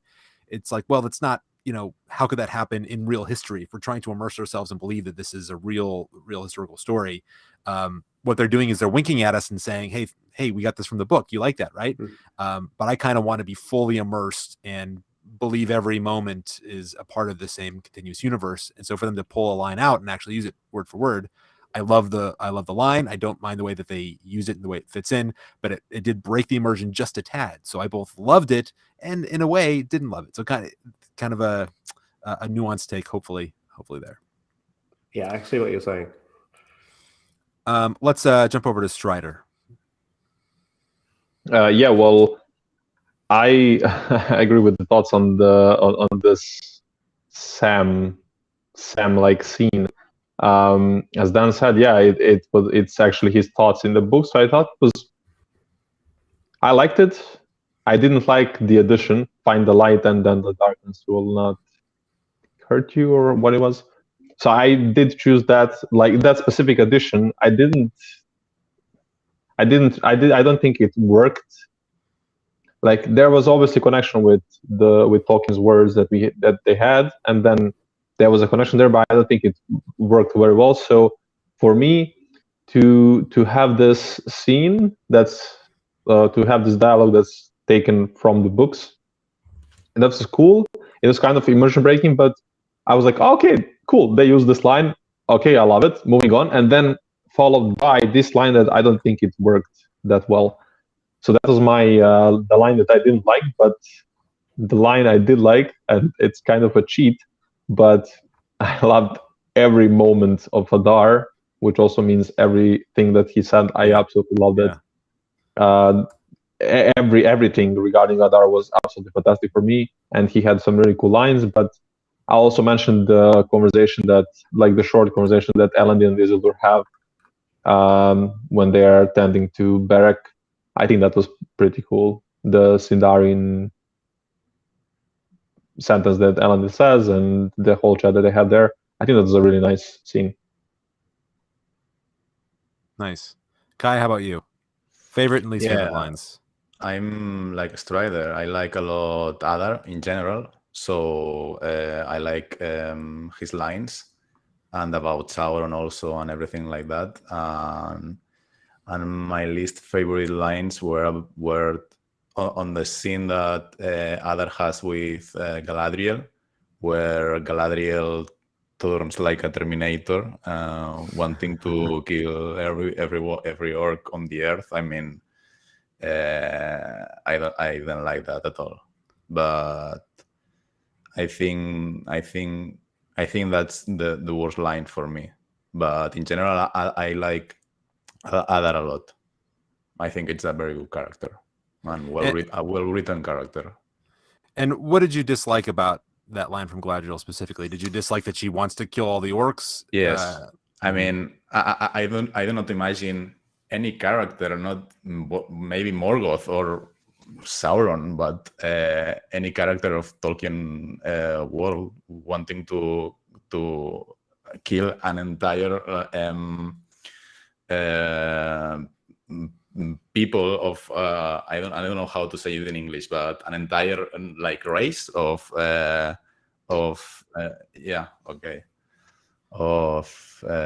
creatures. So and Galadriel, I mean, Galadriel is an elven lady. I don't know. It doesn't feel right to me. Well, let me push back on that just a little bit. And I think that this kind of it flows perfectly into. I think we should really dive into the Adar scenes. But in the Lord of the Rings, for example, at the end of the Lord of the Rings, we know that Aragorn, the true king, in creating a peaceful world, goes out and exterminates all the orcs. You know, he reconciles with all the evil men who had sided with Sauron. He reconciles with them. He creates peaceful relations. He gives them some land, right, to create a peaceful world. The orcs get no such consideration, and they just get wiped out unceremoniously. And there's no real hesitation about that we find in the text. And that's something that I always had not problems with, but it's a challenge thinking about the orcs and where they sit in the professor's sort of metaphysical universe, and the way they should be treated. It's a challenge. But Aragorn, you said nobody would want to exterminate an entire race. Aragorn goes ahead and does it, and there's no character that is more a hero, like unequivocally a hero at any point, than Aragorn is at the end of the Lord of the Rings. So that's kind of an interesting issue. And why don't we just go into that scene? Well, I mean, Kai, why don't you go ahead and respond to that if you have something to respond?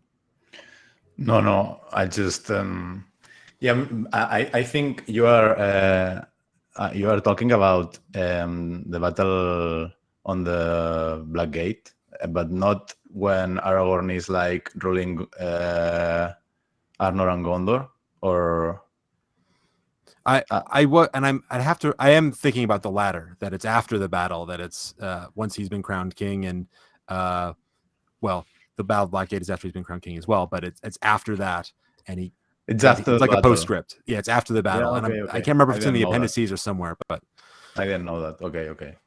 Yeah, okay. Well, I'm just saying that I don't know. For me, when Galadriel said that in front of Adar, who is like in chains, and Adar, I think the character of Adar in this episode is like for us we get to understand him. It's like a very cold line to say to him that he will die the last, only to know that every orc, every one of his sons has been destroyed. I mean, I don't know. I don't think that it's fitting well with the character of Galadriel, at least for me. Well, I have to say that I 100% have had the same emotional reaction to that scene as you, because that scene very much humanizes Adar. He has motivations that you can empathize with, and by extension, the orcs who follow him.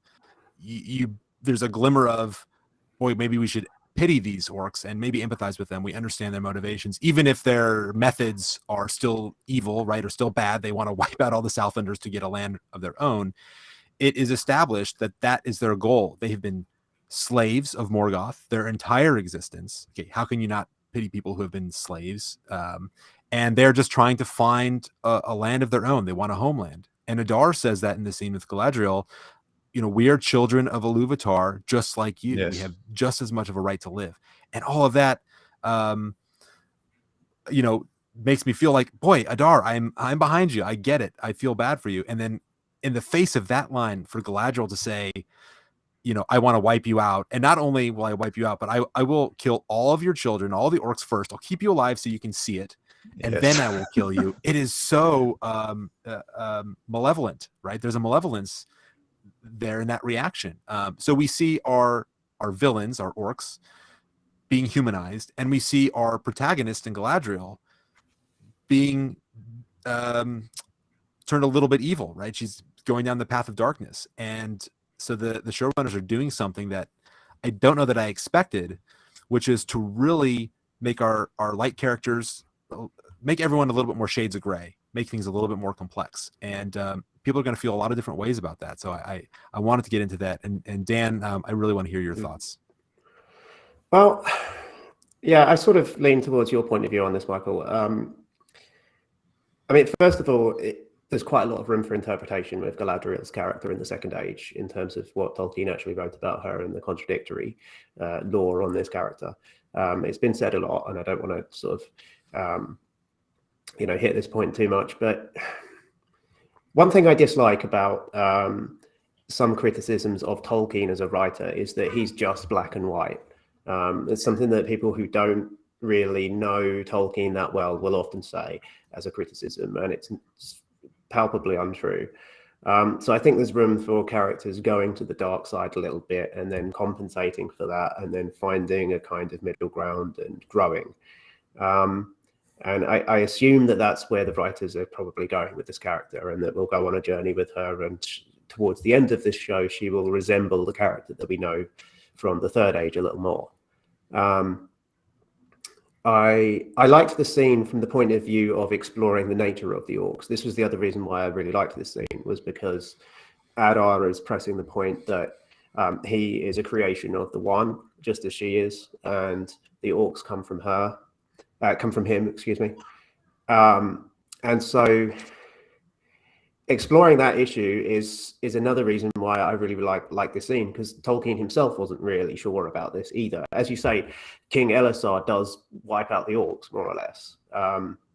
That it certainly is in the appendices, and it is troubling, and it was troubling to Tolkien as well. This is one of the big reasons why he never finished the Silmarillion in his life. So to explore that in a TV show I didn't think it was too heavy-handed. They didn't really draw a conclusion one way or another. Was quite a strong piece of this dialogue for me. I totally hear criticisms of the character, of the Galadriel character in general, that she's not very likable at the moment. And I think people are fairly... there's a consensus in the fandom that she's not particularly likable, and she's not having the smartest kind of decisions a lot of the time. And I suppose my problem with her stance in this scene was the implication that she would execute the captured orcs, which Chris from the Philosopher's Games last night on my stream was pointing out something that I didn't know actually, which was that there were Tolkien notes in, I think, one of the History of Middle-earth volumes that talk about this exact issue of orcs surrendering and how it is beholden on the Eldar to treat them fairly, even if it's at their own cost, and not basically it's a kind of rejection of torture, essentially, and it's like Tolkien's Geneva Convention or something, that it's a morally wrong stance to execute captured orcs, which happens very rarely, Tolkien says. So that was the aspect of this that I disliked, because Galadriel crossed that line for a brief moment. But I'm okay with her doing that, to be honest, as long as she learns from it and we grow with this character as the show progresses, which, I'm looking at this optimistically here in saying that I think that will happen. But there's certainly room for a middle ground and a lot of nuance in terms of her character. And the last couple of episodes, we're at least starting to get some more range from her, I would say. And they seem to be exploring with Galadriel her single-mindedness, and they're portraying that as a negative. She is overly violent. She's overly fixated on revenge. There's a vengeful aspect to it. And I don't think that her statement in the scene with Adar, where she's saying, I'm going to wipe out you and the orcs, I do not think that this was meant to be in any way interpreted as a good thing. I think we're supposed to have the reaction that we all have, that like this is a bad thing for her. And actually it's explicitly said, Halbrand pulls her back and Galadriel thanks him, right? So with Galadriel's character, she is she has an arc where she's now in a bad place, and the showrunners are telling us she's in a bad place. Yeah, so I think I would feel a lot more like Kai if they were telling us that what she was saying is good. Then I would really have an issue. But this is all a negative. This is all a character flaw that they're exploring. So at least as long as it remains a flaw, then it feels okay to me. Kai, go ahead. So I want to say that I'm okay with Galadriel like having a dark side, because also when Frodo gives her the One Ring, so she has a moment when she is almost taking the ring. So she's really she can have. I mean, I don't have any problem with that.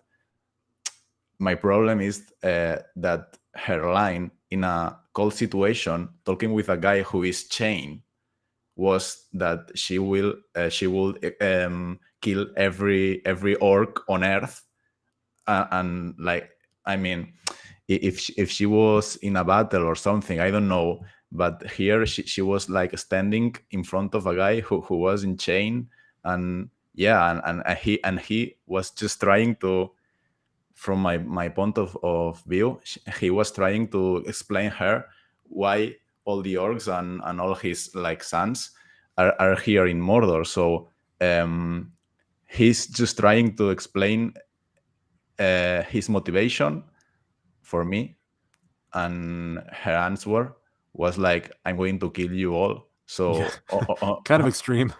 Yeah, that was my only problem with the line. It's not that Galadriel has a dark side. I'm okay with that. That's not how you defeat evil, is it? That's you can kill all the orcs and evil still exists, because Arda's marred by Morgoth in the beginning, and so that's what we see happening after Aragorn wipes them all out. There's still evil in the world because we live in the fallen world that we live in. Yeah, great point. Bill C sent us a couple super chats kind of on this point, saying referencing the kinslaying. Elves were willing to mass slaughter each other. So yes, orcs in anger. I think it means the elves can be orcs. They become orcs in anger. And another super chat. They can't show us the wickedness fallibility of elves in the first age. So I think the implication being that maybe the showrunners are using this as a way to show us that the elves aren't perfect and to sort of bring in some of the fallibility of the first age elves and some of that the problematic stuff that we see with like the Oath of Feanor and the Sons of Feanor, bring that into this story so that we can see the complexity of our elvish protagonists. So that's an interesting point. So one thing that really jumped out at me about this is, as book readers and lore nuts, I think it's inevitable that when we watch these scenes, we start to fixate on the degree to which certain things are consistent or inconsistent with, the published Silmarillion or things that we know about from the books. The interesting thing about this scene is that I think it is really one of the most accurate scenes from a lore perspective that we've gotten. And you mentioned this, Dan, you loved his explanation about the origin of the elves, and accurate to the extent, or not the origin of the elves, the origin of the orcs. And of course there are multiple versions of that, but we're talking about consistent with the published Silmarillion version of the origin of elves. I mean, it is really so right on point with the origins. It's almost, I mean, if you pull up the text from the Silmarillion, here, I'll pull it up here. Tolkien says, "But of those unhappy ones who were ensnared by Melkor, little is known of a certainty, for who of the living has descended into the pits of Autumno, or has explored the darkness of the councils of Melkor? Yet this is held true by the wise of Erestia, that all those of the Quendi who came into the hands of Melkor ere Autumno was broken, were put there in prison, and by slow arts of cruelty were corrupted and enslaved, and thus did Melkor breed the hideous race of the orcs in envy and mockery of the elves." And Galadriel says to Adar, "When I was a child, I heard stories of elves taken by Morgoth, tortured, twisted, made into a new and ruined form of life. You are one of them, are you not? The Moriandor," which is actually a really deep cut to, I can't remember I think it's the Lost Road. That's the only place it appears. So anyway, to me, those two passages, the dialogue with Adar and this language we get from the professor in the Silmarillion, it is really extremely close. But what feels a little different is, for narrative purposes, the professor in the Lord of the Rings, at least, doesn't really explore the orcs' humanity, doesn't explore a potential redemption arc. And I know there are letters and stuff where he talked about this more fully, but I'm just talking about in the Lord of the Rings, the narrative function of the orcs. He doesn't explore that, and we don't have qualms about fighting the orcs. It just doesn't get explored. It's not part of the story. They are bringing that directly into the story. And so to me, I think if they've now opened this Pandora's box, I think they kind of have to see it through to its fulfillment, right? Like, we can't go back to just slaying orcs willy-nilly without any consideration of the fact that they are children of Iluvatar, or in their origins, children of Iluvatar. Like, because that would feel like a cheat. It would feel like a reversal. We now empathize with these orcs to some degree. We pity them. So I think they need to continue exploring that. Where do you think they will take that? I mean, will we find any orcs that defect or that get along with our protagonists? Will they go in that direction? I don't know. I know it's a loaded question. It's crazy.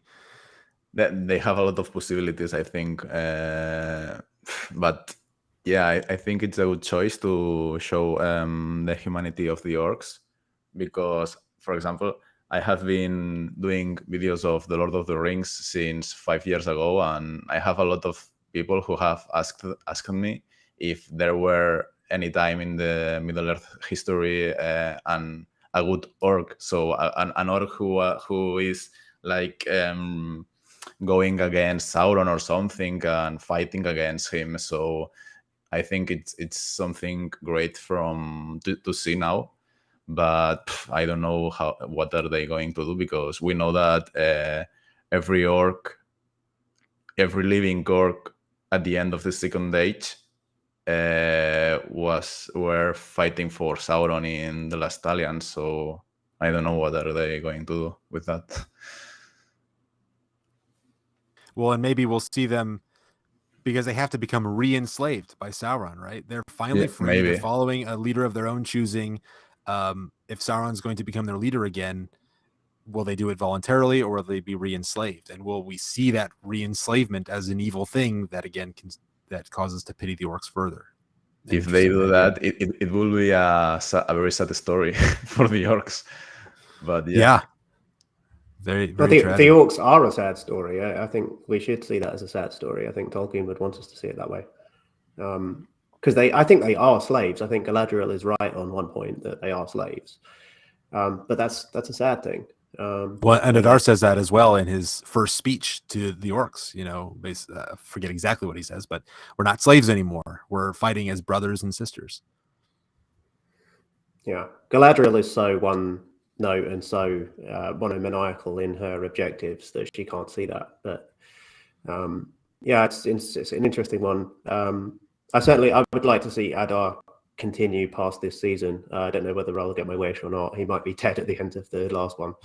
But well, he escaped the destruction of Mount Doom. At least he wasn't still tied up. So ostensibly, it was strange that I didn't understand that. I hope there is an explanation behind that, because he was like chained and on the floor, hearing the water, but beneath them. But at the next scene, he was not there. So I hope for an explanation there.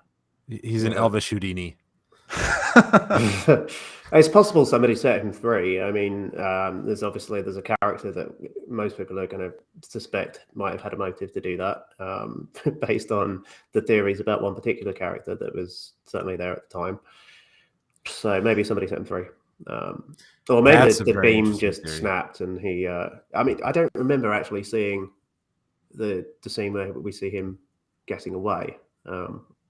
We don't see him getting away, but it cuts back to where he was tied up and he's no longer there, at least. Okay. I think it's shown the same house, but burning everything after the explosion of the Rodrin. Okay, I missed that, I think. So we'll get at least a little bit more of this character, presumably, in which case hopefully we'll explore this more. But yeah, the orcs are clearly going to be re-enslaved. That's going to happen. There's not a debate to be had about that. So yeah, and I hope they treat that. That's going to be those are going to be difficult scenes, difficult subject matter, and I hope they treat that right, because they've given them one of the most one of the most human motivations that we see in history. I mean, we see time and time again in our own history, people fighting desperately for their own homeland, a place of their own. People who are exiled or under siege and needing to carve out of the world for themselves. And so I think we're hardwired to empathize with that plight, and to really understand what they want and why they want it. So I'm not rooting for the orcs exactly, but I feel so bad for them in the Rings of Power. You know what they have set up. I feel so much empathy for where they are. Obviously, they're going about getting their own homeland in the wrong way, but I'm really interested to see Adar again and see where they take all this. Now, before we get to, let's jump to Halbrand, whether Halbrand is Sauron, that whole thing next. But before we do, there's kind of a nuanced lore question that I really can't talk to about anyone in my life, so I'm hoping to be able to talk to you about it. So Adar, I think, confirms. I mean, Galadriel says you are one of the elves that were taken way back in the beginning by Morgoth, and Adar doesn't exactly say yes, you're right, but he the only thing he corrects is the politically incorrect usage of the term orc rather than Uruk. So I think that more or less confirms that yes, he is one of the Moriandor. So in the Silmarillion, we know this occurs way back in the beginning. You know, they wake up by Lake Weavenin, and Morgoth starts taking people, right? So this is before they go on the journey westward. This is before they develop Quenya. This is well before Sindarin is developed, right? But Adar, we see on multiple occasions speak Quenya. So unless he enrolled in some sort of a cultural exchange program where he was able to learn Quenya from the Noldor, which I think is unlikely, I wonder how did he learn Quenya if he was snatched so early? Similarly, he thinks lovingly about the sun, and he is sad to see it go. he has this plan to get rid of the sun to protect his children, but he's going to miss it. He also talks about walking around along the banks of Beleriand. Yes. And he also observes this same cultural ritual where he plants the seeds, which Arondir still observes that as well. And he cites the line, new life in defiance of death. So my question for the two of you is where, and there's obviously no correct answer to this, but where do you think, at what time in history do you think he was snatched by Morgoth? Was it really right at the beginning before they took the journey westward? Or if we take all these other things, he learned Quenya, he loves the sun, which is, after the destruction of the two trees, right? That's way in the future. Was he maybe snatched? Was he part of the Noldor that was snatched by Morgoth during the Great Wars and then corrupted? So that'd be a little bit of a change. Any thoughts about that? That's my theory, that he was one of the Noldor. He was snatched. That seems to fit the best. That was after the creation of the first orcs, as you say. So he would have to be kind of a second wave of orcs in the first age proper, the first age of the sun. So that's the only real thing that fits to me. The fact that he speaks Quenya just kind of rules out anything else. The character I'm wondering how and why he speaks Quenya is Arondir, because we were told that he was a Sylvan elf, which is a bit peculiar. I think that was an error in marketing. More on marketing. him. Yeah, possibly. We haven't had that. That hasn't been said in the show, has it? That he's a Sylvan. So right. Yeah, I think the same. I think Gadar has to be an Noldor from the War of the Jewels, from the first stage, because we know also that Morgoth had a lot of elves that he. I don't remember the name of the Noldor elf that helped Turin to get to Nargothrond, that was a slave from Morgoth, Gelmir, I think, or I don't remember his name. Okay. But well, he was a slave from Morgoth, and he escaped alone, I think. So he had a lot of slaves from the battles from the first stage, and maybe Adar is one of them. But what I didn't like is that if Adar is an Noldor, he should be very powerful, at least as powerful as Galadriel, for example. But we do not see him fight like doing any combo like Arondir, who in theory is a Sylvan elf. So Adar should be more powerful than Arondir. So I don't know. I was expecting Adar, watching Adar fight with the orcs, and we do not see him doing anything. It was something missing for me. Yeah, that's a good point. We never see him actually take up arms and fight. Arondir chooses not to attack him when they have their first interaction, and so there's no fight there. And he's just sort of walking around leading the orcs in their assault on the Southlanders, so he doesn't fight there. And in the horse chase, he gets dehorsed and hurt immediately under spear points, so he doesn't really have an opportunity to fight there. So that is kind of maybe something that I'll be excited to see as well. We haven't yet seen him, I think, the full breadth of his power or skill. Like maybe he is a badass fighter, but we just don't know yet. Yeah. So maybe we'll get a chance to see that in the future. I'm getting told by Kyle that we have a caller. So Kyle, if they're still on the line and you want to slip them in here.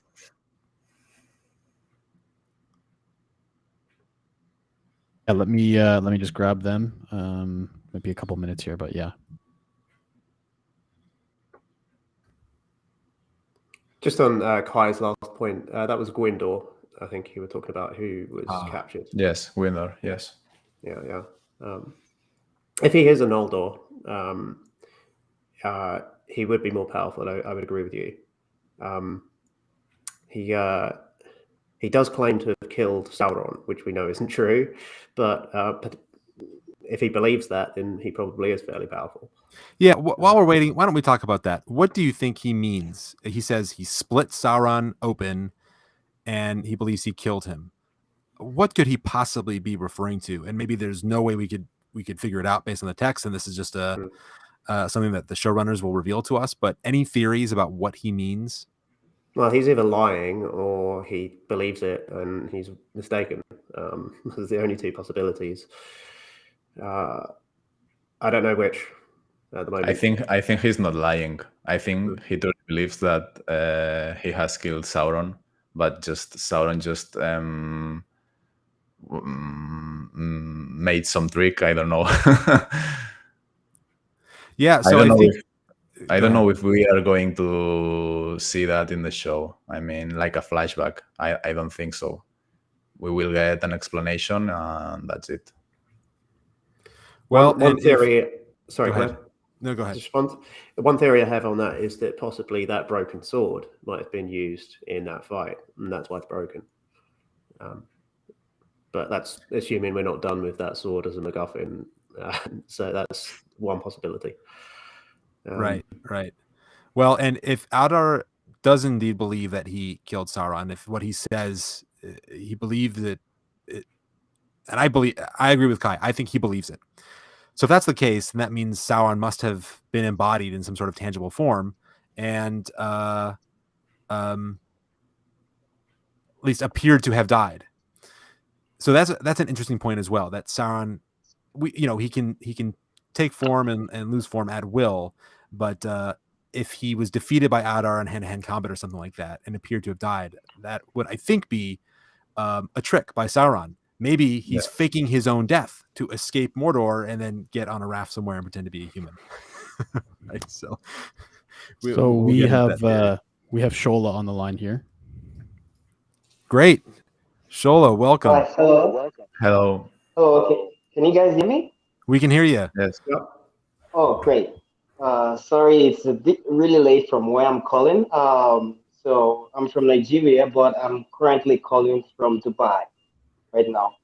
I really like what you guys are doing. I like the balanced criticism of the show. I like the optimism of the show in general.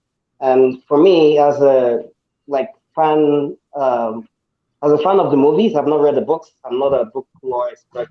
This is my favorite episode so far in the Rings of Power. I have one question though. In the last scene with Galadriel facing the volcanic ash, is that the beginning point for character development for Galadriel? Because I feel like looking from her facial expression, she had this sense of she has lost or she just gave up.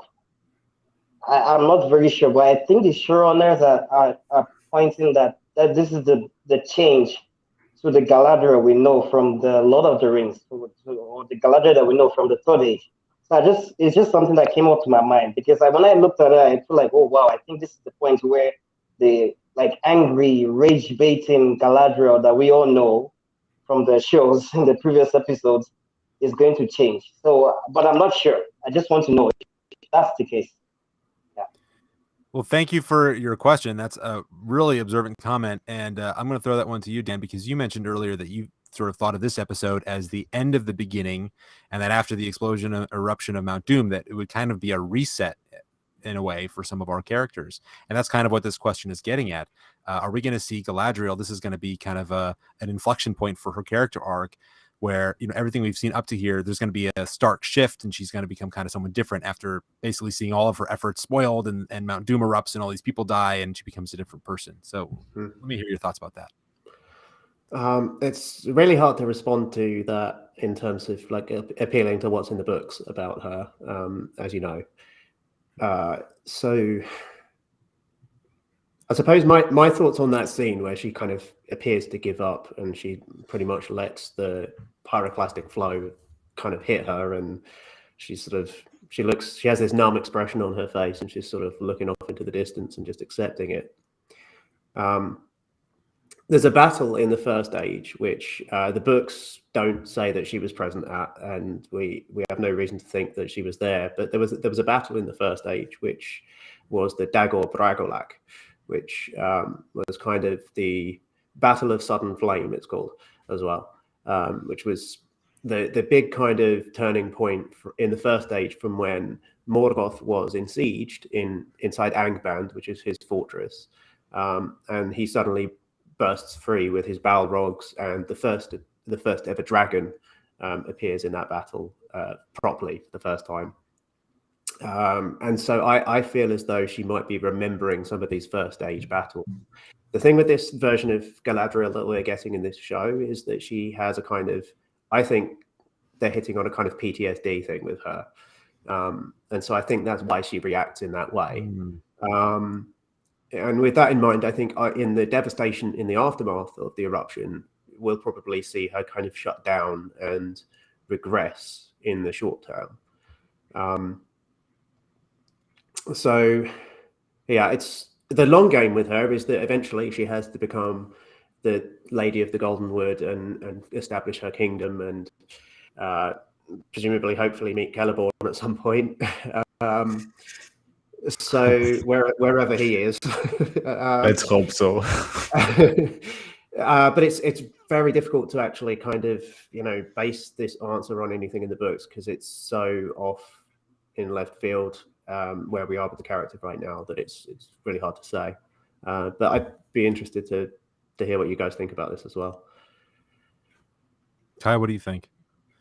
I think that if something changes Galadriel's mind in this season, it will be that knowing that Halbrand is not Halbrand. I don't think that the Orodruin explosion will make her will change her mind. I don't think so. But it's the same. We don't know. So everything is possible. I mean, we really don't know. Yeah, there are a lot of opportunities here. You already said that, Dan, with Galadriel. There's a lot of room to play with her character. But that was an interesting point. Calling back to some of the First Age battles, she probably saw images like this, like seeing the pyroclastic flow come down. That probably triggered a memory in her of some of the First Age battles that she has witnessed. And so the idea that maybe there's sort of a PTSD element. I mean, she certainly seems hopeless, and I feel like they've been playing with that, the idea of PTSD and the trauma that she has experienced and that she's still dealing with, or at least not effectively. She's sort of victim of her PTSD and her First Age experiences. It totally makes sense that this would be really emotionally debilitating for her, seeing this moment that she would sort of freeze in her shoes and not be able to react because she's being pulled back emotionally to that memory. So that's a really, really interesting point. Strider, are you back in? All right. No, do you guys hear me? Yes, we do. Welcome back. Okay. Thank you. Hopefully it will be all right from now on. So the question is about Galadriel's turn the good side. Well, the question was from the caller. At the ending scene, Galadriel's standing there. The pyroclastic flow is about to wash over her, and she just sort of looks at it in despair almost. And the question was, do we think that this is sort of an important moment for her arc that's going to whether help her recover, or is she going to become a different Galadriel after this experience? Well, given the fact that she'll probably have to be resurrected because she's going to die, probably I would wager yes. Galadriel the White or something like that. But yeah, I think this could be a big deal for her for sure. And actually, my theory is that what be going through her head again, besides all the rocks and lava, is the fact that Gil-galad, that she may be the reason why evil comes back. If she continues to pursue the evil, maybe that will be what brings evil back. So I think that might be something.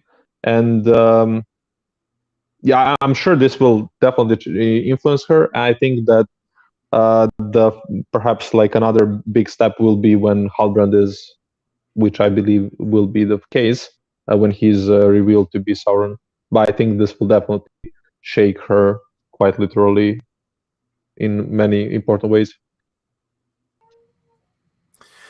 Yeah. Well, I think it is now time to get to our Halbrand segment, and we continue our never-ending debate about whether or not Halbrand is Sauron. Before we get there, I want to thank Jared Wayand for the $30 super chat. Really appreciate you, Jared, and you're definitely, I think, probably in the lead here for the raffle. But I know Bill C. and some other folks, Steve Sadler, are hot on your tail, so keep them coming. Okay, so I had an interesting experience watching this episode. I see the point that everyone's making about Halbrand potentially being Sauron. I see it. I see all the indicators. I never fully bought in. I think there are some elements to it that just, unless they come up with a really good explanation, I don't understand why he's in a raft in the middle of the ocean. I don't know why he saves Galadriel. Maybe that will all be explained, but I was never completely signed on. And after watching this episode, I thought to myself, all right, this theory is done. I thought for sure this is the end of it, because we get one scene between Halbrand and Adar. Adar, it has been fully established, knows Sauron, has met him, knows what he looks like. I know that Sauron's a shapeshifter, but Adar at least has been around Sauron. And in their interaction, I thought it was very telling. Halbrand has Adar at spear point and asks, "Do you remember me?" Adar says, "No."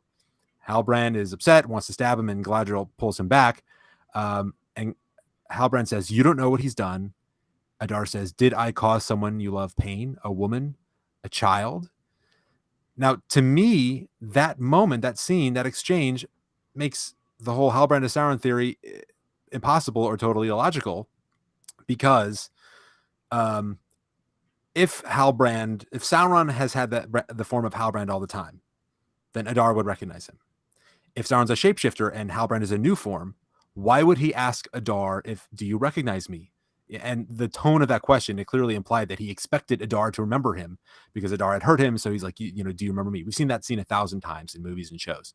So Halbrand is asking that question with the expectation that Adar would remember, and Adar says no. So if Halbrand is indeed Sauron, who's taken on a new form, why would he ask that question thinking that Adar would recognize him?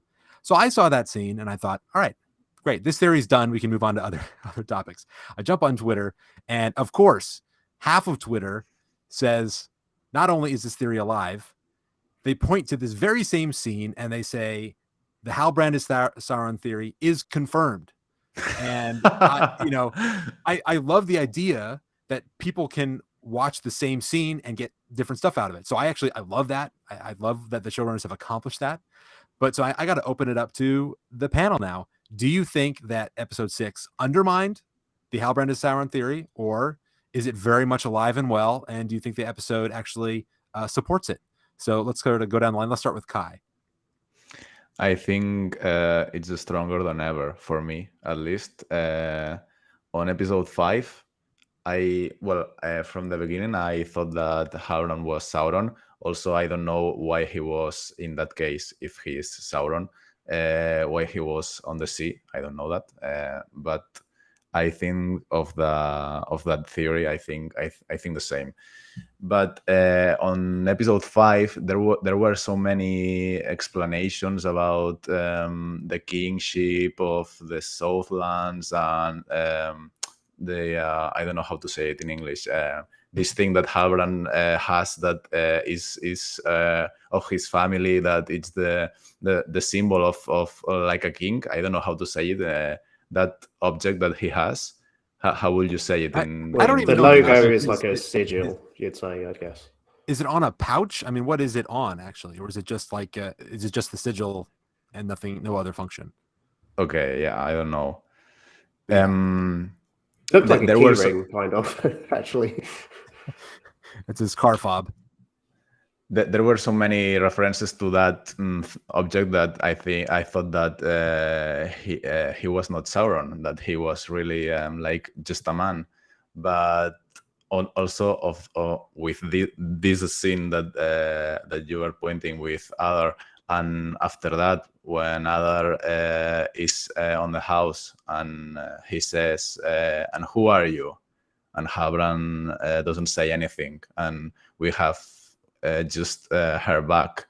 And also when he's talking with Galadriel and he says, I don't know how he says it, but he says something like, I want to attach that to myself, and that will be like, if I could attach that to myself, that will be the best, or something like that. I don't know how exactly he says that, but it reminded me a lot of the One Ring situation, where he is like I don't know how to say it, but he's like getting in the One Ring part of his power. So it reminded me a lot of that. So I think with episode 5, I didn't know how to what to think, but with episode 6, I think that the theory that Halbrand is Sauron is very alive. Yeah, and I think the same. That line with Galadriel where he says, I want to bind the feeling to my very being, or something to that effect, it did feel like echoes of Sauron. But of course, I don't understand exactly what was happening in that scene. Was it a romantic scene? What feeling exactly did he want to bind to his very being? Is it just the feeling of friendship? Was it romantic? I don't really know. But Dan, why don't you respond to I want to get your thoughts about this Halbrand is Sauron theory as well. Yeah, that was a really weird scene afterwards with the two of them. It was, some people are interpreting it as romantic kind of sexual chemistry or tension. Others are saying that it supports the Halbrand is Sauron thing. I think the theory is alive and well. I personally don't believe it because I think it would not make sense. But that's not to say that they won't go there anyway and that it will end up not making sense. It depends how much faith you have in these writers. So I'm going to kind of classic me, sit on the fence a little bit and wait for more evidence, I think. There was one other bit of evidence as well there in this episode, which you guys didn't mention, which was the fact that Halbrand, when he first comes into the battle, when we first see him, he saves Elendil's life on the slopes of Mount Doom. Elendil and Isildur are there together, and Isildur does the move where he jumps over a whole bunch of orcs with his horse, and then they both end up kind of in the dirt. And Halbrand comes in with his spear, and there's a certain irony to it, if this is Sauron, of him saving Elendil's life on the slopes of Mount Doom, or what will become Mount Doom in about 10 minutes' time, or several hours, depending on how you view the editing, because it's timey-wimey at the end of this episode a little. If Halbrand is Sauron, he's saving all of his greatest enemies. I just want to say that. Galadriel. Yeah, this is what I keep saying. If he is Sauron, he's a really incompetent Sauron. But I don't know, because they might go there, and it, in a way, it would make a certain kind of narrative sense, in as much as the setup with Galadriel was that Gil-galad and Elrond are sending her away because they fear that she will cause the rise of evil, and then in doing so, then direct her to meet this character, Halbrand. And there would be a kind of dramatic irony to that if he turns out to be Sauron, and their actions end up actually enacting that kind of prophetic idea that they have about her and their reasons for sending her away. But then, like, when you start to look at the logic of it, it just breaks down. And of course, I don't want him to be Sauron, because I think it would be a bad storyline and it would be confusing and not very well thought out. But yeah, I'm not sure right now. Strider, let's hear from you. So I started off hoping Halbrand will not be Sauron, but yeah, for me, I mean, he just keeps saying, as people like to say, Sauron-y things, and bind your whatever to my person, and so on. He just keeps doing things. So I also like to touch upon two things that Dan mentioned. We did discuss the possibility of the self-fulfilling prophecy of Gil-galad, like by sending Galadriel away, he made sure that his prophecy will actually come to pass, which is, like that great dramatic irony. So, and I think they are going for that. As for Sauron saving his greatest enemies, at this point, if Halbrand is Sauron, which I do seriously more and more believe with every passing minute, at this point, I think we are supposed to, at this point in time, if he ends up being Sauron, I think he's still trying to kind of be a good guy, which makes sense then that he would try to save Elendil, for example. But even then, saving the captain of the, can I say the fleet? But the captain of the expedition that brought him there would certainly earn him some favorable points. So I could see that happening, and it would be definitely, it's definitely an amazing scene to have Elendil, Isildur, and then Sauron standing above them. But to answer the question, I am definitely more and more certain that this is indeed Sauron. And I think in the previous episode I mentioned, or maybe the one before that, the theory that Adar kind of pushed away Sauron from the hierarchy of Morgoth's remnants. And we kind of got that confirmed here, though it turns out that he did, that Adar actually killed him. So the way I see the question that Halbrand asked, like, do you remember me? I think he had the different body at that point when Adar killed him. But I think this line may have just been put there as it was, just for like the sake of drama, But if we want to try to find an excuse and like the reasoning behind this question to Adar, do you know me? Even if in case that Halbrand had a different body when he was killed, perhaps he was thinking that Adar could maybe see the unseen world, because some of the elves should kind of have that option, depending on were they in the Undying Land or not, I guess. So that could be like kind of like a semi-excuse of why he was asking this question, besides the writers just wanting to make this more dramatic. But yeah, I definitely think not definitely, but I'm fairly certain at this point that this is indeed Sauron. Well, one thing that I would enjoy about if it turned out that Halbrand is Sauron, for all my issues with it, well, first of all, I'm more interested in the Halbrand scenes than ever. I think they're doing a good job of at least writing the scenes. Every line of dialogue is ambiguous. It can be interpreted in multiple ways. He's clearly got some pain in his past. I'm more interested than ever to find out what that is. He lost somebody. He blames Adar for it. If he's indeed Sauron, then that somebody is maybe like a part of his essence, or he lost his power. I'm interested in the resolution of all the questions they're raising about Halbrand. So I think that is at least good writing. Whether or not I would prefer that he not be Sauron, setting that aside, I'm interested in his scenes.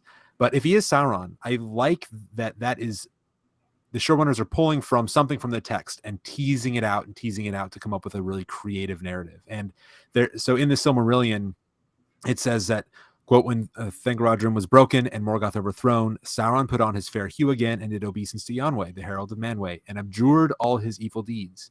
And some hold that this was not at first falsely done. And there's other lines elsewhere, also in the letters, that basically suggest that Sauron, at the defeat of Morgoth, he was maybe a little repentant. He wasn't willing to go to Valinor and subject himself to the judgment of Manwë, so he fled. But the idea being that he really did want to maybe repair Middle-earth, and maybe did have some good motivations in his actions, and he was just trying to create an orderly universe, and that there was a good motivation behind all that. But because Sauron is desperate for control and he wants it done his way, he starts, holding on tighter and tighter, and his means of achieving a good end become very, very evil until he fully relapses into evil, right? So there is certainly textual support for the idea that he tried to turn over a new leaf.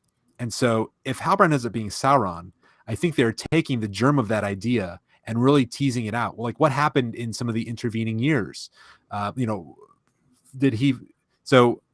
Adar tells us that he, as Sauron, for a long time was trying to create a power to effectuate his plan.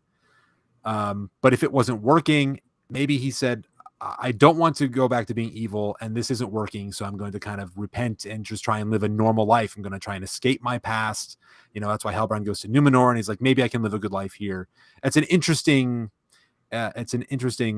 way of exploring the idea. I don't love all of it, but they are exploring something that's in the text in an interesting way, and I really appreciate the creativity of that approach. That's why I love different adaptations. Even if I don't agree with where they go with it, I like the creative process they're going through. So I kind of want to throw that to any of you. Kai, what do you think about the idea of leaning into a repentant Sauron and seeing a repentant Sauron and that kind of driving the plot line for Sauron, whether or not he ends up being Halbrand or in some other incarnation, exploring the gray in Sauron's character? Yeah, I think the same. I think that I'm very fine with that. As you said in the letters, in the Silmarillion, it is said that Sauron wanted. I think in the letters it is said that he wanted to. Well, I don't know how to say it, but yeah, the conclusion is that he was like good or trying to be good, or he wanted the best for Middle Earth, and because of that, he finally turns evil. So I'm very much with that theory, and I think that's why if Halbrand is Sauron, that's why he saves Elendil and Galadriel. It's because he's now trying to be a good guy, more or less. But so I'm totally with that, and I think it's great that the showrunners have done that. If Halbrand is really Sauron, my only problem with that is that in the lore of the books, Sauron didn't went to Numenor after King Gar-Farathon taked him from Mordor. So I don't like the idea of Sauron getting to Numenor because of so that's my only problem with that theory. But in general, I agree with the idea of Sauron not being completely evil at the beginning of this show. Dan Strider, any thoughts from you? Yeah, well, I would add that I think the writers or the showrunners are definitely leaning into the idea of there's that line that I think it's Gandalf's line, not even Sauron was evil in the beginning. And then I think the showrunners are really going into this gray zone and touching on something that we didn't really see happen that much in, for example, Lord of the Rings or The Hobbit or, well, okay, we'll definitely have great characters in the Silmarillion, but we haven't seen those on big screens before. So we have here orcs who are supposed to be evil, and we have Adar, who is definitely showing us that there's much more to them. And I mean, that was a big problem that Tolkien has been dealing with. Even until his own death, he never settled on what is the nature of orcs. Do they have souls or not? But the writers are exploring this. And even that scene with Galadriel, she says, no, you are monsters and mistakes. And Adar is like, no, we have souls. We have the right to live. We are the children of the One. So we have, again, let's say Halbrand is Sauron. We have Sauron, who is kind of like walking the line between the good and evil. He is trying to repent. He is trying to maybe find a new way in life. And we have orcs who are trying to find the land of their own. And we have Adar, who is definitely giving us a lot of gray to this whole orc story. And then we have Galadriel, who is leaning into the darkness. I do not agree with this approach to Galadriel as a character, but still, as Mike said, it's interesting to see the process behind it. where we have Sauron, who is like neither here nor there, potentially at this moment. We have orcs trying to lean into kind of a good side in a way, and then we have Galadriel leaning into the dark. So I think that's a very interesting concept, and I don't mind exploring this with Sauron. I'm just hoping that they will do it properly. So far, if Halbrand turns up to be Sauron, so far they handle him pretty well. They created the mystery, and he is definitely a compelling character. But it's the question of, will they overdo it, or will they fail in delivering what they set out to do? But I'm definitely not opposed to it. I like the idea of exploring this. Well, leaning into the gray is very consistent with the theme they set up in the first, the very first episode. You know, Finrod talking to Galadriel. How do you know the true light from the reflected light? You know, it is hard to know what's right and what's wrong, and we see that in many other scenes. You know, Elrond says to Gil-galad, it's hard to know what's the right thing to do when duty and friendship are intertwined. And he says it again in reference to Durin in a couple episodes later with different language, but the same kind of concept. It is hard to know light from the dark. And so if they're leaning into the gray, I find that very interesting. Dan, what do you think about all that? So I do not like the idea of exploring repentant Sauron this late in the Second Age. Is a little baffling. I like the idea, you know, looking at his kind of at the start of the Second Age, his kind of attempt at repentance and so on. The Sauron story in the Second Age is kind of like the road to Udun is paved with good intentions, basically. Udun meaning hell, kind of like a mythological hell rather than a Christian hell. But so Sauron, what happens is he's captured at the end of the First Age, and Eonwe says to him, I do not have the power to forgive you or judge you. You must go before the Valar and seek their judgment. And Sauron is too prideful to do that, and he basically runs away and hides instead. And then we're told in various places, the Calibeth, I think it is, or maybe it's the Rings of Power in the Third Age, in the Silmarillion, speculates that his repentance wasn't genuine, that it was based in fear. And then in the letters, I've actually got the quote here. I released a video on this a couple of weeks ago, so I've got it handy. I should do. Where's it gone? Oh. So Tolkien says in his letter to Milton Waldman, which is number 131, that Sauron repents in fear when the first enemy is utterly defeated, but in the end does not do as was commanded, return to the judgment of the gods. He lingers in Middle-earth. Very slowly, beginning with fair motives, the reorganizing and rehabilitation of the ruin of Middle-earth, neglected by the gods, which is in quotes, he becomes a reincarnation of evil and a thing lusting for complete power, and so consumed ever more fiercely with hate, especially of gods and elves. So that doesn't really match up with a kind of Sauron in disguise trying to live a good life in Numenor. Not at this point in the timeline. So it would be very strange to be doing a storyline like that in this story. It's a different version of repentance, right? It's you know, the version you get in the letter there is he's repentant, and so he wants to use all of his power for good.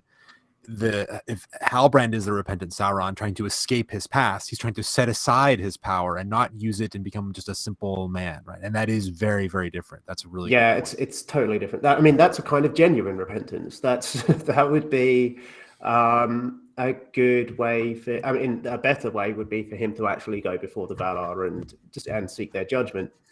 But for him to just disappear and try to live a normal life would be preferable to this idea of him doing these experiments up there in the north, which is what Adar tells us in this episode, and which lines up with what Galadriel has already learned about his earlier kind of machinations at the beginning of the Second Age. So I don't see us having a repentant Sauron at this point in the timeline. It's just I don't think it's going to happen. If we're going to get a Sauron in disguise reveal, and if Halbrand is Sauron, I believe that he is scheming and plotting, and that he has a long game master plan that he's working on. I do not believe that we're getting a repentant Sauron. That just would not make sense, and it's not backed up by any evidence. So if you think that if Halbrand is Sauron, all those scenes where he is tortured and talks about trying to find a new start, he's kind of feigning all of that for Galadriel's benefit, for Muriel's benefit, in order to further a scheme. Yeah, it has to be. It has to be. It's saying that. I mean, I don't necessarily think that Halbrand is Sauron. I mean, this episode, excuse me, had quite a few bits of evidence to support that. But I actually think that the writers are doing a setup. I think they're trying to make us think this, and they're going to flip it on us.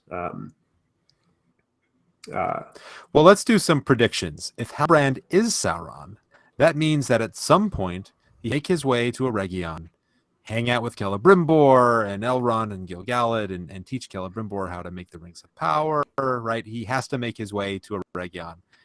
Any ideas about the plot twist, the reason that he would have traveling from as the newly crowned king of the Southlands? How would he end up in Eregion? I can think of a couple possibilities, but I want to hear everyone's ideas. And let's throw it also to the chat. Give us your theories. If Halbrand is Sauron, how does he end up in Eregion as Anatar? I don't think they'll ever use that name because they won't want to confirm it. But you know, the basically the functional character equivalent of Anatar. How does he end up there? Kai, what do you think? I don't know. I mean, I at this point, I'm really not expecting even that Sauron may help on the creation of the Rings of Power. I think that the Rings of Power, Celebrimbor will begin to make them at the end of this season, and I don't think that Sauron or for me, Halbrand is Sauron, but also I don't think Halbrand going to Eregion in only 2 episodes. But if he does that, I think that maybe because of Galadriel, maybe Galadriel is going north again to meet Gil-galad or to Lindon or something like that, and she discovers that Elrond is in Eregion and Halbrand is with her going to Eregion to visit Elrond, and after that he ends up with Celebrimbor. Maybe that, but I'm not really. I don't think that Halbrand nor Sauron will be in Eregion at the beginning of the making of the Rings of Power, and I'm not saying that I like the theory that Halbrand is Sauron. I'm just saying that I think that that's what's going to happen, not what I like it, but it's a difficult question. I don't know what else to say. Yeah, it's hard for me to imagine a satisfying way that a human character would find his way into Eregion in a position of influence, but that has to happen if Halbrand is Sauron. So, Strider, any theories on how that could happen?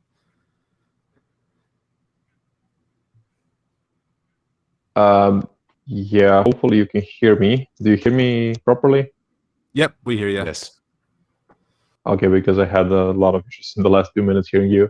So my theory is that, not a theory, because so what Dan said, like the letter that he read, I think the ideas and a lot of things that the people behind the show are doing, I think they can present a lot of problems that further down the line. For example, making Numenor opposite of what it was, in the sense that they don't have colonies and all that. So I think there's going to be a lot of problems down the line because of the choices they are making in this first season. But they do say they have a plan for all 5 seasons, so let's see.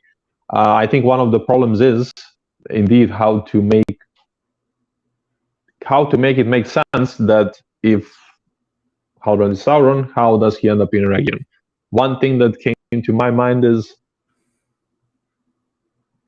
Gil-galad may summon like a council of Gil-galad, for example, and then he goes there, and then Halbrand, being proven to be a mighty ally of Galadriel, attends there, and then he hears of the problems that the elves may be having, and then I don't know, he proved himself to be a good blacksmith, I guess, in Numenor, and he offers his help, and Galadriel puts in a good word for him or something like that. It's all like pretty thin, but I guess that's how it could work. What do you guys think of that? It would have to be Galadriel. I think you're right. So he's got a great relationship with Galadriel that's been established. If he's going to end up hanging out with the other elves and interacting with the king and Celebrimbor, the only way you meet important people is through an introduction, right? That's just true in regular life too, right? So the only way Halbrand is going to get to hang out with Celebrimbor is if Galadriel is introducing him to all those folks. So it's got to be some reason there. I don't know what reason she would have for bringing him over there. That's kind of still the big question mark for me. Dan, what do you think? I think he's already there off screen, personally. Because you think Halbrand's hoping for that. Yeah, maybe it's a little hopeful. Could be. Yeah, I think we'll see him in the last scene of the last episode, and that he'll already be there. Because I mean, another reason why I say if there is a Sauron in disguise character, and really the only candidate for that is Halbrand, if there is, then he has already been to Eregion in order to put in motion the plot that we've seen there already, with the tree dying and the elves believing that they're somehow going to die by next spring, which doesn't make any sense. The only way to make that make sense for me is if Sauron has already been there. So either he's been there and left and somehow ended up on a raft in the middle of the ocean for some reason, or he's still there and we haven't seen him. And I think that fits best, personally. As for Halbrand ending up there, who knows? We're in Cuckoo Land if that happens. We have an interesting theory in the chat here. If Halbrand is Sauron, maybe he fakes Halbrand's death somehow, then changes his appearance again to Anatar and travels to meet with the elves. Just a big wild guess. And yeah, we are all in just big wild guess territory, which is fun. I have a theory that just came to my mind. Okay. And I'm kind of piecing it together as I speak, so bear with me. What if Sauron had the pretty facade at the time when Adar killed him, and that presumably happened, like, for the sake of the theory, that happened relatively recently, and he was in Eregion, perhaps. He did the whole Mithril-Orians and all that with Gil-galad and Celebrimbor, and perhaps he is indeed behind that. Then he goes back home. He goes north to that fortress, continues with his experiments, gets killed. Then I don't know, his spirit is wandering around, and he bumps into either a dead Halbrand, or he kills Halbrand and assumes his form, and I don't know, goes on his repentant journey because Adar killed him, and he's questioning his motives. Right. Again, that's a lot of piecing together. A lot of I'm absolutely aware that this is absolute speculation on so many levels. But yeah, what do you guys think of that?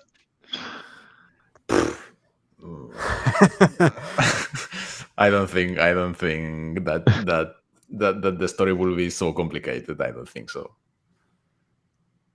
Well, they're certainly making things complicated, and I don't mean that in a bad way. I mean, you can't have a show where there are multiple theories about the identity of a single character without there being some complications. So I think they're trying to create a complicated web of theories. So I'm not throwing anything out. So I'm going to put that on my vision board, writer, my list of theories. Okay. So one thing that just came to me as well, we're sort of thinking out loud here. I think it's very likely that at the end of episode 6 and at the start of episode 7, we will discover that at the end of episode 6, most of the Southlanders have died.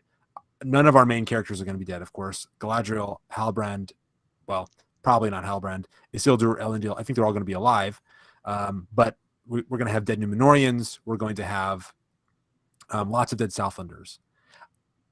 It would be reasonable then for Galadriel to take all of the survivors sort of as refugees to Eregion to meet with Gil-galad.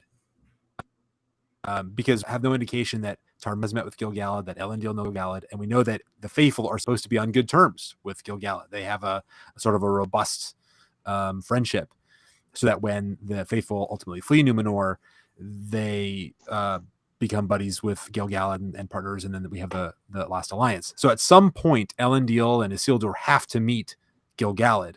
This might be a good time for that. They just weathered this insane destruction that proves that there is some evil left in the east. All of the Southlands they're turning into Mordor, so they're a lost land. So we have all these refugees that we need to take somewhere. So maybe Galadriel takes the refugees to a safe haven, an elvish safe haven, and in the course of doing that, Elendil will meet Gil-galad, and there will be a relationship that is started there. Tarmiriel as well, and while hanging out in Eregion, Halbrand will just be wandering around, being Halbrand, meeting people and charming people, and eventually he'll find his way into a forge and shows that he's got some skills, and Celebrimbor will go, "Wow, you really got some moves there," and then and then eventually they make the Rings of Power. So that's all right. That's my current working theory. If Halbrand is Sauron, that's how that happens. Okay, I think actually that might be the simplest way to get him there. That actually makes a lot of sense. Now that Mordor is messed up. I'm trying to piece things out, but I have to say I do believe I don't believe the first part of my theory, but I do believe that that he did kill the real Halbrand, or found him dead and took over his identity, because he had that line that he took this off the body of a dead man, and I think that dead man was indeed the real Halbrand, who was wherever doing whatever. Still doesn't make sense why he wasn't in the middle of the ocean, but I do think that part of the theory was true. But yeah, Mike, I think this is actually a pretty good theory. Actually, the likeliest one I can think of that I've seen so far, of how this Halbrand, if Sauron can get to Eregion. All right. Well, we'll. Do you guys think that we'll know by the end of this season who Sauron is, or are they going to play this mystery out into future seasons? They better not. I think we will know. Yeah. You all agree? All right. So you think it'll be revealed? So. Yeah. Not certain, but I'm leaning that way. Yeah. I'm going to play the devil's advocate here. I don't think it'll be revealed. I think that they've invested too much in a good mystery, and they're going to string us along as long as they can. I mean, I think at a certain point, book readers will know. Like, if they end up in Eregion and he starts working with Celebrimbor, I mean, that's it. We can call this theory confirmed. But I don't think they're, for instance, going to have Halbrand using the name Anatar too early. Because they won't want to give it away. And I don't think they'll ever use the name Sauron until much, much later. So for the more casual viewer, or maybe someone who's just a fan of the books or of the films, for example, I don't think they will give it away to that group this season, or even very early. We might know, we might figure it out as book readers, but I think they're going to keep this mystery alive a little bit longer. I think because, I mean, this was episode 6, and we had this huge event that just happened that literally transformed a huge part of the continent into what it is as we know it in the next 3,000 years. So I think they need something really huge to end the season. So while I do agree that they did invest a lot of this, and it's possible that they will continue doing this, I think that having this Halbrand is Sauron reveal at the end of the season would be a great way to end it, because you need to top this. You need to top the volcano exploding. So yeah, that would be my guess into how they will end the season, actually. Well, we had one other plot line, one other mystery that was more or less resolved, and that is the mystery of the sword. Now, not all questions have been answered, in my opinion, but at least we finally understand what the sword was designed to do. And apparently, it was designed to be the key of an elaborate dam contraption that Adar uses to activate Mount Doom in really the most elaborate MacGuffin I could have ever imagined for the Lord of the Rings. But I'm of two minds of this. I really like the visuals, and I think this is a great payoff. It is a little bit elaborate, and I want someone on this panel to explain to me the history of the sword and why Sauron would make it. The sword had Sauron's sigil on it, so it was a creation of Sauron. I think we can all agree on that. Arondir tells us it was the key to enslaving the Southlanders, their ancestors. So there's something there.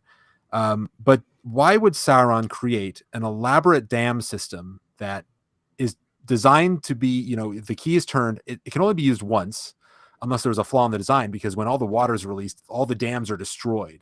So it's not something like they could turn it on and off to release the water. I've seen some people theorizing that, well, it was just a way of controlling the water supply, and that was a way of enslaving the people.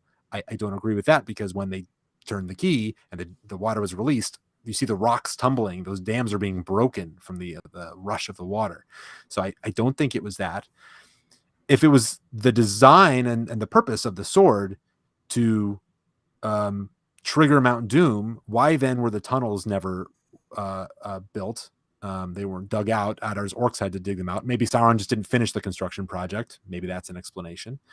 But also, why would Sauron, before the end of the first age, create this elaborate method for creating Mount Doom years in the future? I mean, they would just create Mount Doom at that time. So I'm a little bit confused about the reason for creating the sword, for having the sword trigger this elaborate dam system to turn on Mount Doom, and the way that it worked. But I'm open to having this plot hole explained to me. I don't hate the whole thing. I just I'm a little bit confused about how it works. So anybody care to set me straight and tell me, why this makes sense? Dan? Well, Tolkien in The Peoples of Middle-earth does say that Mount Doom was created by Morgoth. That's the only thing I can really tell you from the books.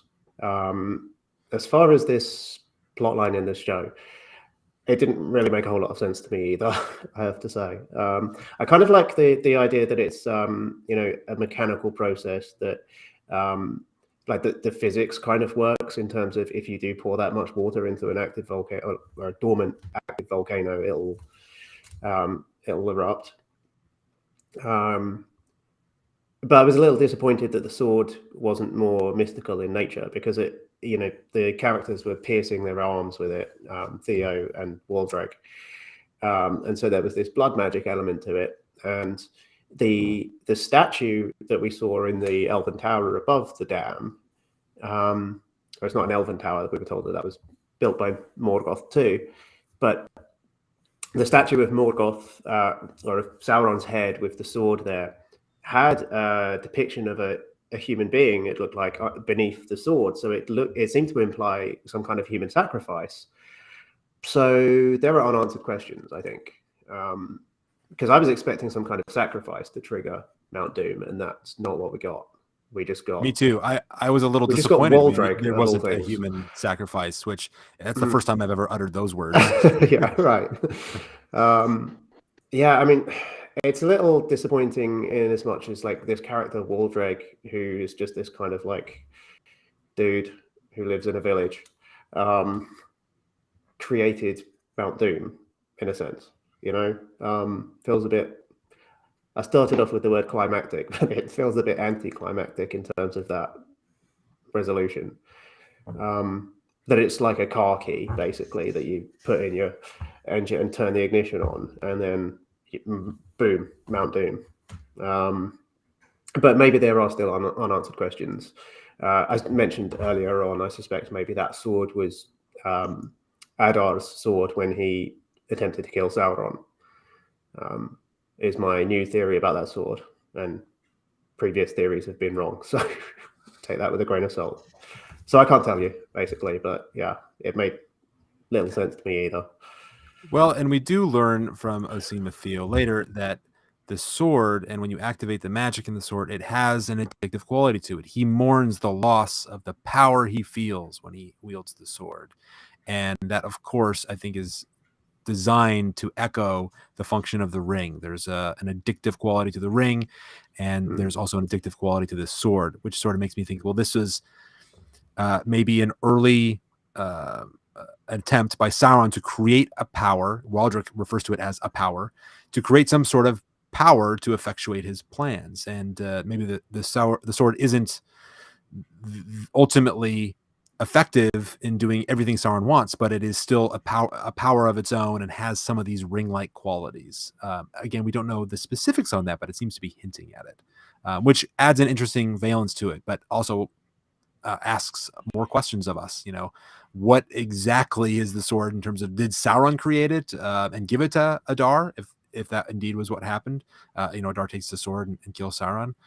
So that's interesting questions that I wonder if we will ever get answers to.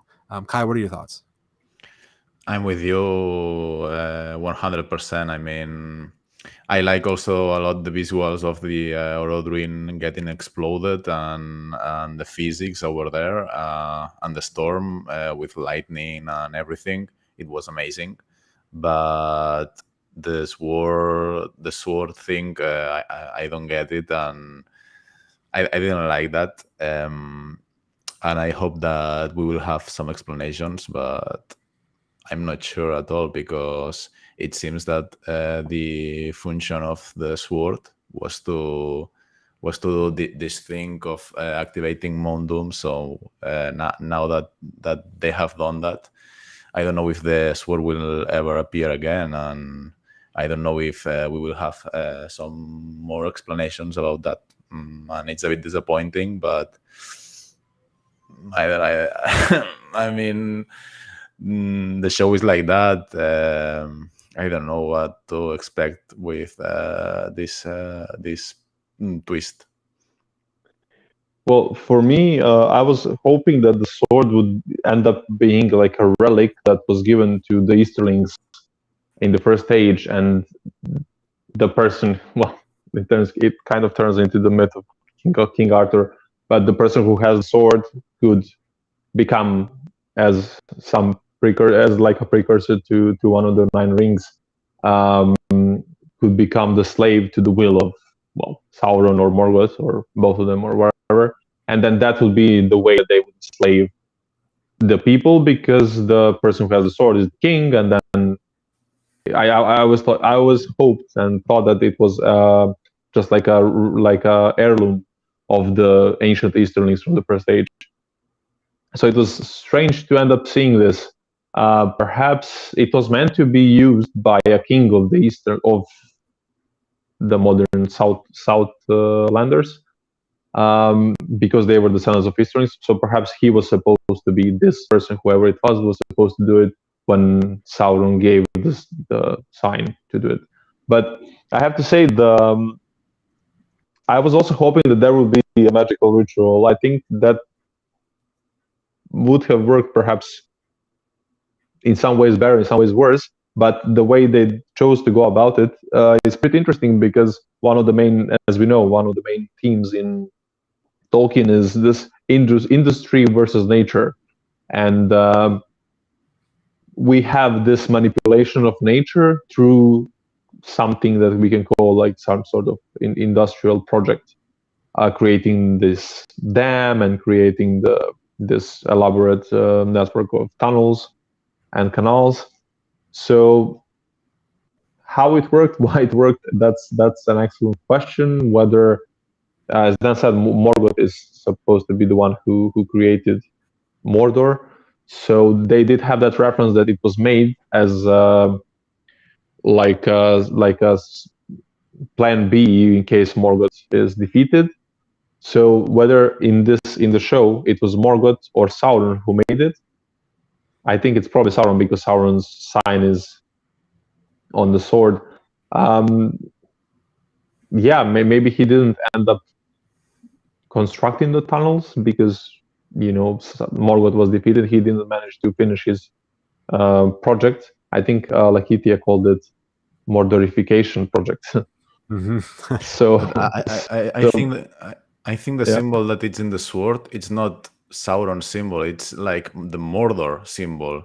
It's the symbol that is pointing to Mordor. So maybe it was something before Sauron of Morgoth, or I mean, it's not indicating that the sword is made by Sauron. It's just indicating that it's something about Mordor, for me at least. Yeah, sure. I mean, we are told that this is the map of Mordor, but it's implied that Sauron is the one using the sign. So that's why I skipped to this conclusion. But I mean, yeah, it could be that Sauron wasn't the only person who used this symbol. I mean, it is also a weird thing to just put in like a random anvil or to put on Finrod's body. So that's like another one of the many questions that I don't think we will have answered. And I think this may, Mike, I think this will be, I think this may end up being one of the questions we will not get an actual answer to. What was exactly the plan? When was the plan supposed to be enacted? By whom? How? I think there's going to be a lot of questions left unanswered here. Guys, I'm sorry, but I have to leave. I didn't thought that the panel will last for 2 hours. I'm very sorry, but I want to thank you for having me here. I want to sorry because of my English, because I'm just practicing with you, and in my daily life I don't speak English. So I'm sorry because of that, and I really thank you for you having me. It's an honor for me to be here. Oh, it was so wonderful to have you, and it's great. This is my first time getting to chat with you. I'm so appreciative of the opportunity. Your English was great. I mean, don't worry about that at all. And we often let the time get away from us here. We try and keep it to like an hour and a half, and that never ends up being the case. But thanks for sticking around for as long as you did. Thank you very much. Bye, man, it was an absolute pleasure to have you here, to see you again and to chat with you about this. Seriously, awesome stuff. And I hope we get to see you again. Thank you very much. Some future show. Bye, guys. It was nice to meet you. Take care. Bye. So we are getting close to the end. I think I have one more topic I want to discuss, but I just, Strider, your comment made me about industry immediately made me think of Saruman, and that the creation of Mount Doom in some ways echoes, in sort of a subversive kind of way, the destruction of Isengard. With the Ents, they destroy the dam to release the waters, and those sort of quelch the flames of Isengard, right? And by flooding Isengard, puts that out and destroys the power that is Saruman. Here we see the opposite. The destruction of the dam, the opening of the dam, and the release of the water is used to ignite Mount Doom. And I don't know if that was deliberate by the showrunners, but it certainly seems to be. There are similarities there that I found interesting. Oh, indeed, I had the same feeling myself. It was the moment you see water coming through the dam, you have to think of Isengard. There's no doubt about that. And also, actually, there's like one more, I think, kind of a reference, or I mean, you can see it that way. When the water is pouring into the volcano, it kind of is like a reverse of Balrog and Gandalf falling into that lake.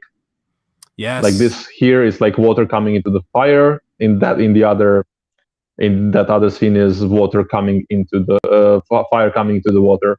But it could just be. I mean, it's probably just like a nice situational nod to the whole thing.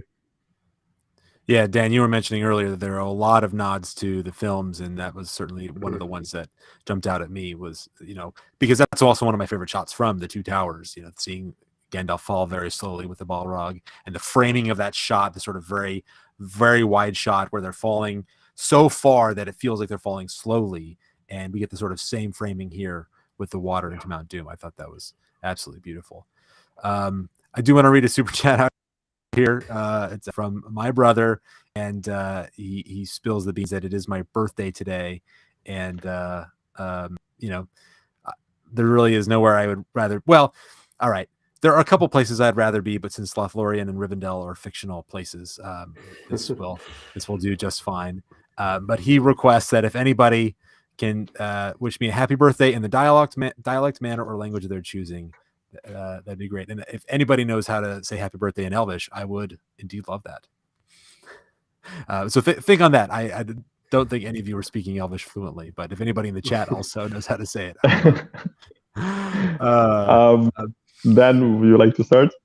I do not know how to say happy birthday in any Elvish language, so I will just say happy birthday, mate, and hello to your brother as well. Thank you. Well, I'll do like a pseudo Elvish, and I'll say two things. First, I'll say I think in French, let's say that's going to be Elvish in this case. Bon anniversaire. I think that's the way to say it in French. But I'm going to say it in my own language, and that is Dragi Mike, srećan rođendan. So, dear Mike, happy birthday. Awesome. This is great. Thank you, guys. Well, and cheers to your brother. Yeah. I get such a kick about my family tuning in from time to time because none of them are huge Tolkien nerds like me, except for my sister, my older sister, who was my sort of Tolkien pal growing up. But I have a great family, and they all tune in and are getting into Lord of the Rings a little bit more through my insane obsession with it and this show. So I appreciate the show for that reason, at least. I got one more topic, sort of a brief one before we wrap up. And before we get to it, I just want to remind people that once we wrap up this panel discussion, we will do our raffle drawing. So if you want to get your super chats in for a chance to win 2 prints from MacLeod, get your super chats in now. Probably have about another 10 minutes and then we'll be doing our drawing. So get your super chats in to win a chance at 2 prints from MacLeod. Okay. So we've gotten into a lot of the big lore points here, but something that I appreciated on reflection, especially on a second watching of this episode, is this is a very action-packed episode. It was the most action-y episode we've gotten so far, but the way they did the action, it wasn't like gratuitous CGI. We weren't spending 20 minutes watching fight scenes. I think the longest fight scene we had was between Arondir and the big orc, the hulking orc, and relative to things like Marvel or Star Wars or other action, modern action shows and movies that we get these days, it was relatively muted and fairly short. And throughout all of the action scenes, we get all these little subplots that are peppered in. So the action is being used to drive narratives that we've been following all along. It wasn't empty action. The subplots were being touched on all the way. We get when Mount Doom erupts, everybody's checking on their friends, and Isildur looks for Beric. He doesn't want to check on his friends. He checks on Beric, and we get all these great scenes between Isildur and Beric with the apple. And, we get nice asides between Arondir and Bronwyn, and their family unit with Theo. And I won't list them all, but there are a lot of little subplots that are just touched on briefly in this episode. And so I wanted to ask both of you, what was your favorite subplot? That we get a taste of, and that gets a little bit of development in this otherwise very action-packed episode. Dan, how about you? I don't know if I have a ready-made answer for this one, so I don't know if Strider wants to go first instead. Yeah, sure. I can jump in. So yeah, I really liked. Well, I said it already, and I've been saying it since he showed up. But I love everything with Adar and his whole approach to like that conversation between him and Galadriel. If we put aside that shouldn't be what Galadriel is like, but his whole, we have the soul, we are also the children of the One, we are not monsters, we deserve the right to live, we need a land of our own, even though they are definitely going about it in a bloody way. It's hard not to feel for them and not to feel for Adar specifically, because he's just trying to get this tormented group of people, which they are. I mean, that's undoubtedly, whether we feel compassion with them or not, it is a fact that orcs are tormented versions of elves, whether they were twisted by dark magic or some other. I mean, it was dark magic, but the exact way how they did it doesn't matter. It is the fact that they are a very miserable life form that is as miserable as they are. They're used as cannon fodder. They're used as armies that you unleash on anyone. on the enemies of the two Dark Lords. And it's an interesting thing to think about what they would be like if you had an orc and he was. I mean, it's a very speculative thing to do, but if he was if he was adopted by a family of elves, and you had an orc who grows up among the elves, like what would he be like? Because apparently, obviously, they have a reason, and we can see Adar having so much on his mind that his only goal is to give them a land. So I really, really enjoyed. I think his story arc is brilliantly moving forward, and I hope we get to see as much of him in the next 2 episodes, and I mean, hopefully even after season 1. So yeah, I really enjoyed his conversation with Galadriel, all the reveals he has, and also the thing that he has still the connection with the elves, because the episode opens with him planting the seeds of Alfirin, which is the same thing that Arondir does later in the episode. So all the interactions that he has throughout the episode were absolutely amazing. Yeah, Adar is definitely a highlight, and I think really a fan favorite. I haven't heard anybody say a single bad thing about the character of Adar. Joseph Moyes' performance, everything has just been really a highlight of the show so far, which is interesting. Fantastic. Interesting that our antagonist is a highlight, but I love it. I love it. So let me give mine and give Dan another second to think about his. And I'm going to kind of cheat because there were a few. Obviously, the scenes between Isildur and Beric, I think, were very charming and funny. I enjoyed those. But there were a couple that really jumped out at me as being very touching. So we get a little scene between Isildur and Elendil. We get the Tarmiriel allows Isildur to charge into battle to fight alongside his father, and ultimately he tries to save his father. And there's an interesting flip there where Halbrand is the one who saves Elendil and not Isildur. But I love the plot development between Isildur and Elendil's character, that he's trying to save him. And then they get the touching moment sort of reconciliation. It's very brief, but they've been at odds. They've been at loggerheads in every episode. Elendil's the loving father, but coming down very hard on Isildur, and Isildur is going through his own stuff, and they don't always see eye to eye. But in this moment, sort of in the heat of battle or after battle, they embrace in what was to me a very believable and tender father-son moment, a very real hug. And I appreciated seeing that kind of intimacy between two male characters on screen. The father-son relationship, I really liked that. As a side note, I think that Halbrand saving Elendil will put him in good with Isildur, which will make his ultimate reveal as the king of the Paths of the Dead. That the king of the dead character, that's who Halbrand is. That's my favorite theory. And so the growing relationship between Halbrand and Isildur, we saw the seeds of it in this episode. But there was that moment I found really touching. And there's also a kind of a blink and you miss it moment between Isildur and his friends, Valandil and Antamo, where Antamo has kind of been blustery in all the prior episodes. He's talking to his girlfriend, this will only take a second. We'll go in and wipe them all away. The battle will probably be done by the time I even get off the boat, thinking it's going to be no big deal. But then he gets his first taste of battle and he doesn't like it, and I love that we see a character that is not all hero in the conventional sense. He has a tough time with battle, and there should be characters that experience violence that way and experience battle. He doesn't enjoy it. He doesn't want any more of it. So he will stay behind. He will help in the way that he knows how. And Isildur's reaction, Isildur was kind of like being the kind of jocular, let's go on a mission. And he was all excited about it and, rubbing elbows with his buddies. But when he sees that Antamo isn't feeling the same way, he doesn't give him a hard time. He doesn't speak down to him or make him feel ashamed in any way.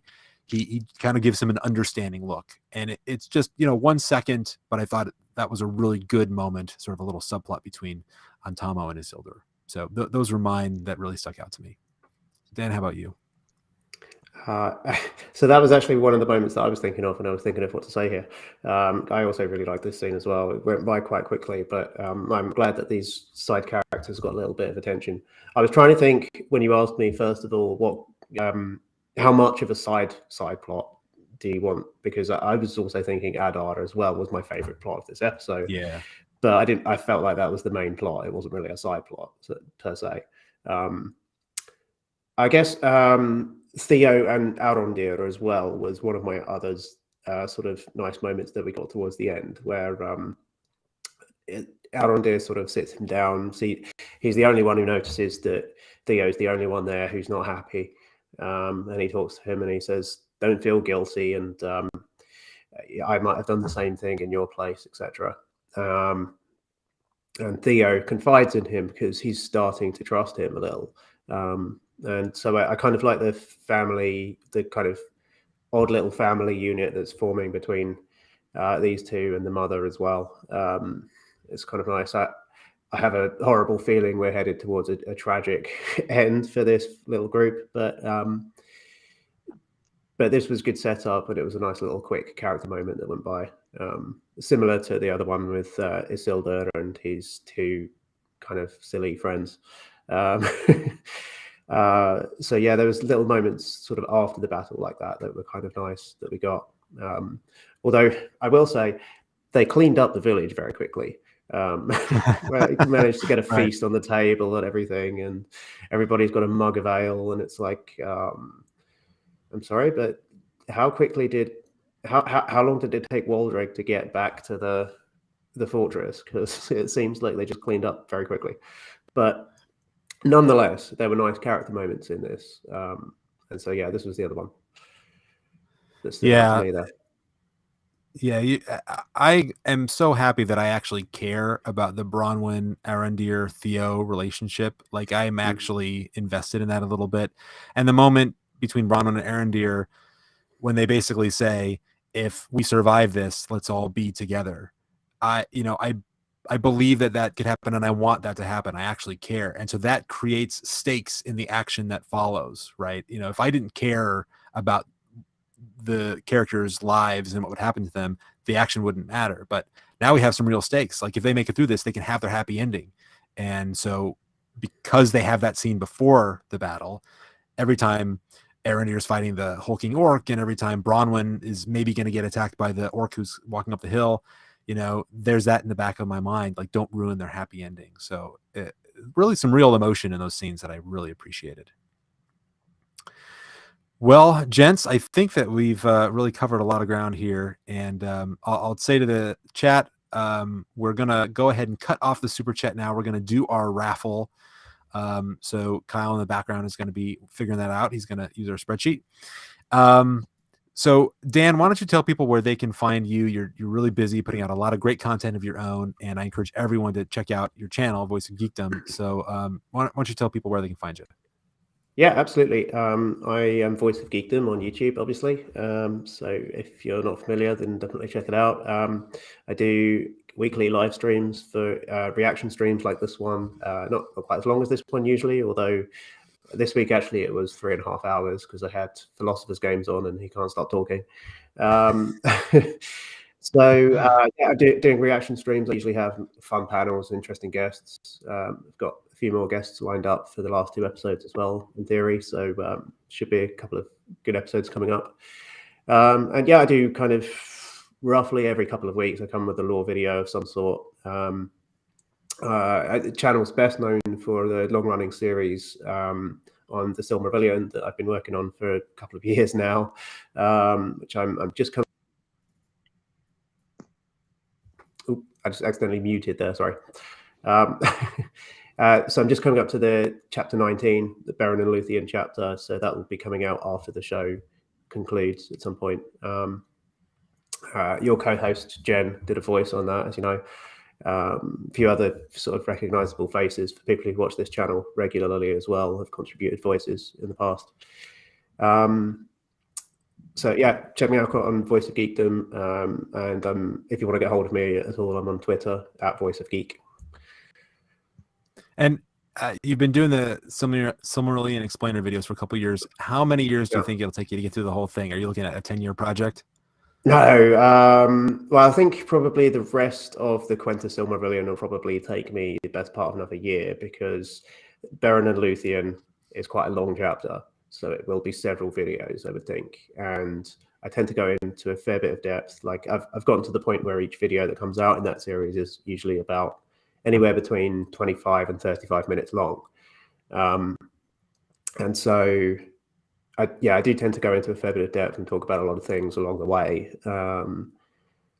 So yeah, after that, I probably will do lengthy videos on the final 2 books, on the Akalabith and of the Rings of Power of the Third Age, but I won't probably go into quite as much depth of retelling the story. I'll probably just do kind of like summaries plus some advice on how to read them and how to contextualize them, rather than try to recreate the entire story like I've done with the Quenta. So that'll be the approach. At some point, I want to remake some of the early videos as well, because I get a lot of videos on the early video, a lot of comments on the early videos where people are saying, you know, the music's too loud or stuff like this. It's because I was just learning to edit back then. I didn't know what I was doing. But having improved quite a lot of that stuff in the last couple of years, I'd like to remake some of those as well. So it might be a never-ending project in a way. Well, for So my who knows? part, I do hope it lasts longer than a year, and I hope it's a never-ending project, because I think the videos are great, and if they're over in a year, then I'll be very disappointed. I really appreciate them. So, yeah, everybody, please go check out Dan's channel. And Kai dropped off a little bit early, but I would encourage you to go check out his YouTube channel, Kai47. It really is, I think, probably the largest Tolkien-centric YouTube channel. Nerd of the Rings is also very large, but Kai 47 is really, really huge. It's almost 1 million subscribers, almost 900,000 subscribers. It's a Spanish language channel. So for any of you folks who speak primarily Spanish, that is the channel for you. He also does some other subject matter as well. There's some House of the Dragon material on there, and really, really great stuff. So please check him out and his channel. Strider, why don't you tell us what Fellowship of Fans is up to, what's on the docket? And I believe, as we do every week, if there are any theories or leaks that Fellowship of Fans had released earlier that have been confirmed, it'd be great if you could run through those as well. Yeah, so firstly, I believe tomorrow or on Tuesday, but I believe tomorrow we will release a video where Hen and Lahitia and myself just discussed our impressions on this week's episode. And we went more into depth, like, of analyzing, scene by not scene by scene specifically, but like as the episode progressed, we just went through it, and I think it was we really enjoyed it. So hopefully people will tune in to see what we did there. Quite a few interesting observations, and yeah, that's the next one. On Wednesday we will have the usual video where a group of our friends just gathers around and comments on the show and gets their predictions for the next episode. And of course, we will do the weekly Easter eggs and break down the episode when the next episode drops. So that's it for the next week or so. And regarding our leaks, I don't have some crazy list this time. I can say that we did say that Numenorians will be coming to Middle Earth, like as an expedition, and that the human village will be attacked by that there will be multiple attacks by orcs on the village. So we had that obviously today in this week's episode. And the last one is that there will be several types of orcs. So scouts and some bigger ones, and of course, like the big guy that we had. I think someone referred to him earlier as the Hulk orc.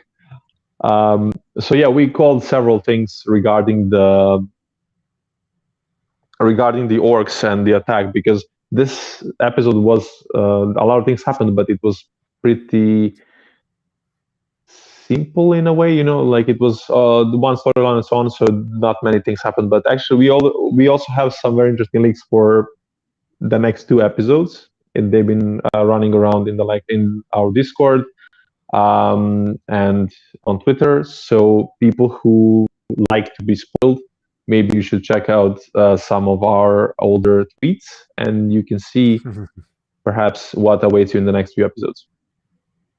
Great. And I saw we got a super chat that just came in. Why don't we touch on that real briefly before we wrap up here? This is from Stacy27, $2 super chat. Thank you, Stacy. She asks, what was your favorite Tolkien lore reference? I'm going to say everything that we got from Adar was my favorite. Talking about the origins of the elves and just the fact that they really got that right, right on the nose. I live in a world where I'm very sensitive to any lore change, and I have to talk myself into being okay with it when it happens. And eventually, sometimes I do get there, sometimes I don't.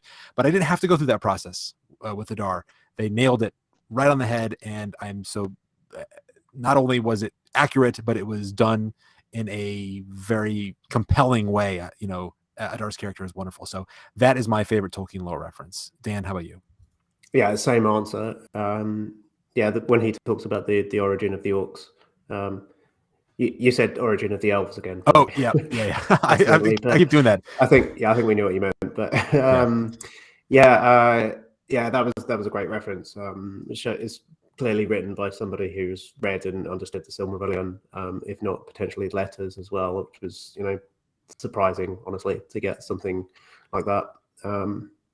It's not the most deep cut reference possible, but just the fact that was included and talked about, and sets up for an interesting Sauron character. Hopefully, if it's not Halbrand, hopefully we'll get an interesting Sauron.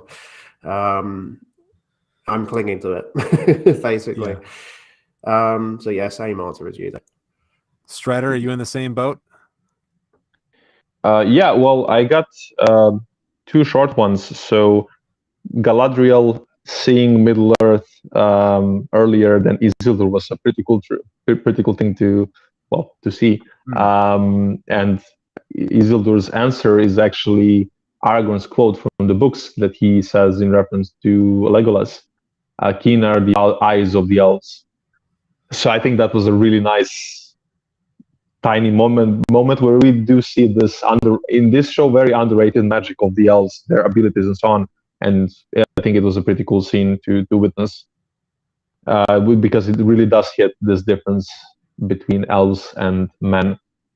And the second thing is, I mentioned it already before, the brief scene that we have between Elendil and Isildur, and Elendil's approach to Beric and how he calms him down, and he says that Isildur's mother taught him that.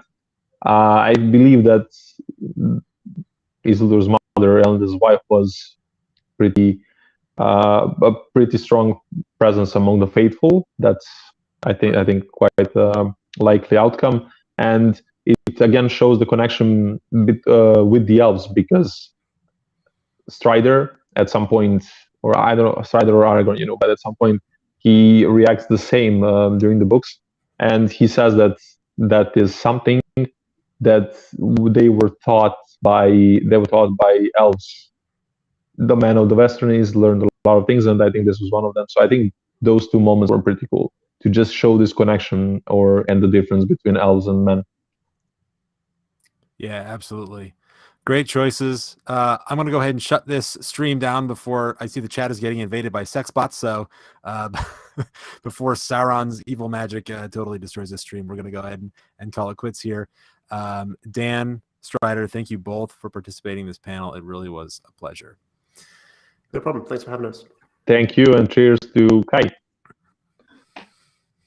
And let's go ahead and pick our winner of the raffle. 2 prints of your choice by Anna Coolise goes to Jared Wayant. Jared, thank you so much for your super chats and your support. You are our winner. So we'll get in touch with you and make your selections. Let us know, and we'll communicate them to Anna and make sure they get shipped out to you. So congratulations. And as a reminder to everybody, please go support Anna. Go to her Etsy shop. Put in the discount code. You will get 10% off. 10% off anything in her Etsy shop. And that discount code is ROP Watch Party. ROP Watch Party. So that'll do it. Tune in. We'll be tweeting out new recipes, new drinks for episode 7.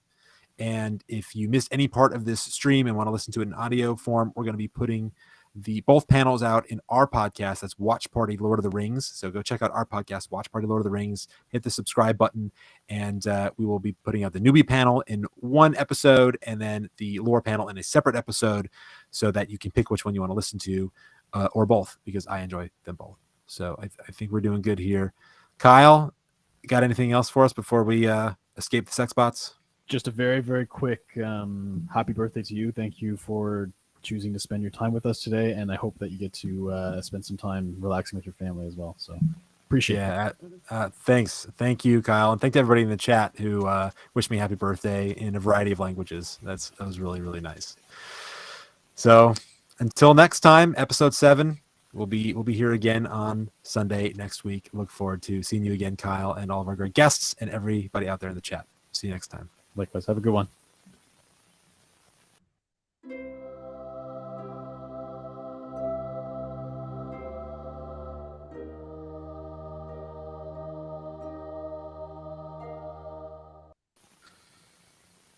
All right.